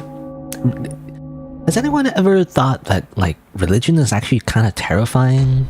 Like, why does anyone think it's a good idea, actually? You know, it's kind of scary, has a lot of, like, frightening imagery and symbolism, like God wants to murder you or something if you don't follow what they say. And almost all religions I mean, some gods are kind of like, we love you, you don't worry about it, but actually, if you did this, we're gonna murder you, you know? So that's scary, isn't it? I don't know. Who are you? Oh, you must be a hunter. Very sorry. The incense must have masked your scent. Scent? Am I smelly? Good. Good. I've been waiting for one of your ilk. These hunts have everyone all locked up inside, waiting for it to end. It always does. Always has, you know, since forever. But it won't end nicely. Not this time. Even some folks hiding inside are going bad. The screams of women folk, the stench of blood, the snarls of beasts, none of them's too uncommon now. Yarnum's done for, I tell ya. Yarnum's done for. With their wits about them, tell them about this here Erdon Chapel. They'll be safe here. The incense wards off the beasts. Spread the word. Tell them to come on over. If you wouldn't mind. I don't know, the laughing helps your case though, you know, like, hey, bring on everyone here, it's safe. You know, so you're gonna, what? I mean, again, common pattern in Souls games. For some reason, every NPC, they just kind of laugh at the end. Sinister laugh. Which, to be fair, like, you get like a 75-25 chance that they're evil. But sometimes they just laugh anyway, just because. But it's hard to tell, you know? I know I shouldn't be asking you, but if you happen upon someone while hunting, if they seem old, and I do sincerely hope they are. Okay, well, similar dialogue. That's slightly different, but same thing. Okay, it's the little chapel thing. You can bring NPCs here, probably. I remember there was that old lady that said, "Oh, you are ungrateful, you stupid idiot. Not telling me, you know, a safe place to go to." So I guess you can tell her that. You know, something I noticed, again, this is me role-playing as Vadividya, but like, they mention how the incense masks our scent, as if like hunters have a scent or something like that, which makes me, well, wonder if we're even supposed to be a hunter in that case. Maybe everyone's right, we are like a beast, but we're like somehow coincidentally sometimes are mistaken as a hunter. You know, we're not really a hunter. Or maybe the idea is that, you know, obviously we see a lot of the themes of like Father Gascoigne turning into a beast, and like all the enemies are being like, you're a beast, but then they're the ones turning into a beast. So maybe the idea is that hunters and beasts are basically almost the same thing. The only distinction is whether or not which side they're on. But at this point, because everything's gone so bad and like everyone's like crazy, you know, everyone's just turning on each other, I guess. Maybe that's the idea? I'm not sure. But why do they attack me specifically? I don't know, it's just, I guess, a video game thing. Closed. Alright. Bloodborne. I felt like I played a good chunk of the game. I mean, it's playable. I do notice a few glitches here and there, some graphical glitches. Obviously, the main graphical glitches saw before, you know, the face thing. Obviously, you can fix it with a patch. Obviously, I mean, it's probably a skill issue or a computer issue. Even with my upgrade, I still can't play this game at 60 FPS. So I'm sticking with 30, but 30 seems almost stable.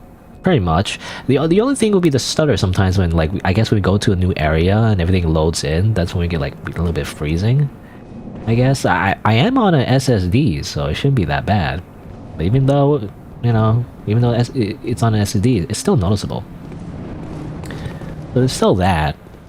And of course, again, the odd, like, weird visual glitches. Like, there's a guy that turned rainbow at one point. And I noticed the water, I didn't mention it at the time, because it happened quite quickly and I was already talking about something else, but I did notice that the water is kind of like, was weird at some point, right? Like the water was kind of flickering in the sewer area sometimes. And even the shadows on that guy look a little weird. Oh, yeah, little freezes there too. So I don't know if it'll get better in the future. Or maybe again, maybe it's just a computer issue. I guess overall it's still playable. Not the worst.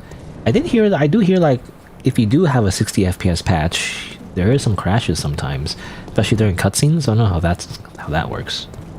You know, some people on the internet say like, "Oh, I can play this game 60 FPS, super stable, the whole time, you know, playable 100%, you know," and then but apparently there's like crashes that can happen when you do 60 FPS. Even the physics sometimes get messed up. I don't know. Nobody talks about that for some reason.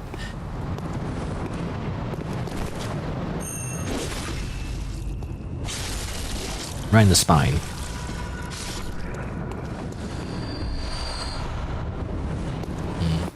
Anyway, I'm probably done with the game. I mean, obviously, I kind of want to play more. I don't know. I don't want to commit to like a longer playthrough though, so I probably just want to stop now. I may just play it off screen. Who knows? It's just, you know, it's like one of those games. Like I've already played like like 100 parts of Elden Ring, for example. You know, it's like I don't want to like spend too long on one game. Maybe I don't know. Maybe in the future. Maybe like do like a replay. Like if Bloodborne ever gets actually released on PC, you know, like officially, obviously maybe that's something to consider. I mean, hopefully like it runs better. Like when it's not through an emulator, ironically, like you think a game will run better, right? Especially with my upgraded graphics card. That would be nice. Also, what was that? I saw some glowing there. What was that?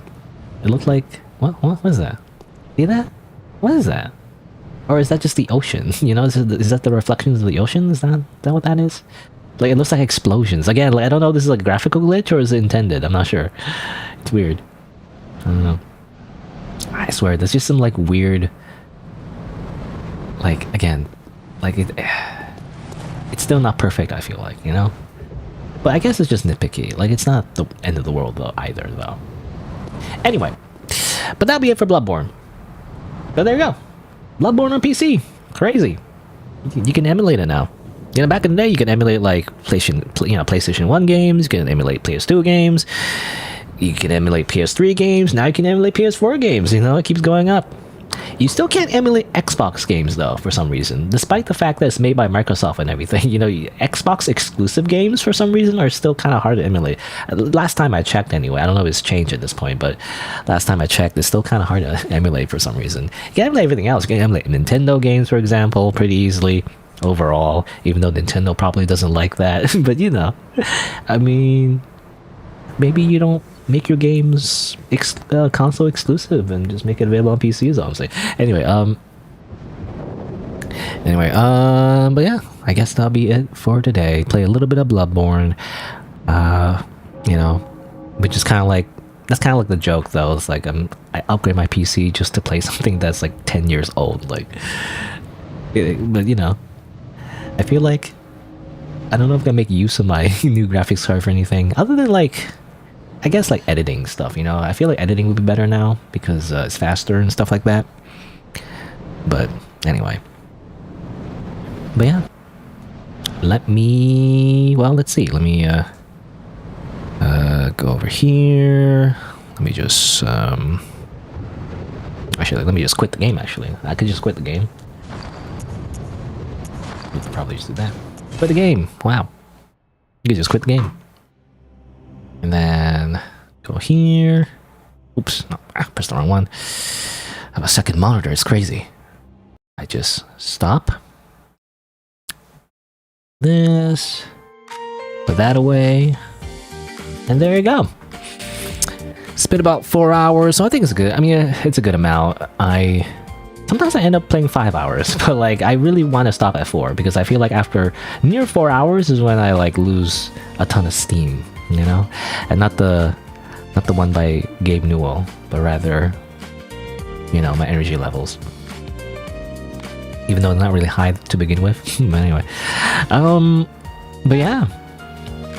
Let me just say, after pressing this button, let me just say my usual schedule is Saturday and Sunday around 11 o'clock Eastern Time. Tomorrow, something I've been dreading about since last week is continuing to play Void Stranger, which I don't know how much is left. I mean, I'm not sure. Like how much like Like how much, what's the word? Essential? That's not the right word. Like how much worthwhile, I guess? Like how much worthwhile content there's left of Void Stranger? I mean, I guess we'll see, because it does seem to never end, you know, every time I play it. But like, there's like a really hard boss that I couldn't get past last time, and I got really stuck on it. So like, I don't know how to think about even beating it. I'm not sure. So tomorrow might be just me being stuck on that boss the whole stream. I'm not. I mean, hopefully I get lucky and win, but I'm just thinking about like all the times when I play like other games, I get stuck on like like a boss the whole time, and it's like that's the entire stream, you know. It's like no progress, a little frustrating, but I guess we'll see. And I guess we'll see, you know, if I beat that boss, if there's anything left of Void Stranger. I don't know. I have no idea. I'm just thinking like, when do I cheat? You know, when do I like spoil myself and see like what there is left? You know, of Void Stranger. Because I've been trying to avoid that as much as I can. Still got spoiled a little bit, you know, but like not too much. I didn't really know most of the main story beats, really. Or like the main mechanics, really. You know, the boss, for example, was a surprise to me. I don't know. Anyway. But yeah. I don't know what else to say. I mean, hopefully the voice recording is, I mean, ideally better, but at the very least not worse, you know? Because if it's worse, then I'd rather just use my old audio filter chain, you know? I'm hoping with my RTX, you know, like 5070, that at least I got something out of it, you know? Besides like the better speed and everything. I get the better like voice enhancer thing, you know? Voice enhancer effect. So that's a nice feature if it works. I guess, well, I can't really use it for anything else though, because there's obviously the you can use the RTX graphics card to record in a better format. I think it's called AV1 or something like that. But like, I don't know if it's compatible with my video editor. So I don't know if there's any point in doing that. But apparently it's better in every way. Like it's a smaller size, you know, it's better quality. So ideally you want to just use it, but like I can't. You also can't stream it to Twitch. So you can stream it to YouTube, but you can't stream AV1 to Twitch for some reason, as far as I remember. So anyway, it's funny, like all the upsides of using the NVIDIA graphics cards, like it's kind of limited, you know, it's bottlenecked by other things. Anyway, I don't know, I'm just trying to think. It's funny, I'm just gonna end up playing games that don't really use up a lot of resources in the first place. I mean, I could play some games like off screen, but like I tend to not have time to really play games on days besides the weekends when I actually stream. I don't know, anyway. This is me rambling.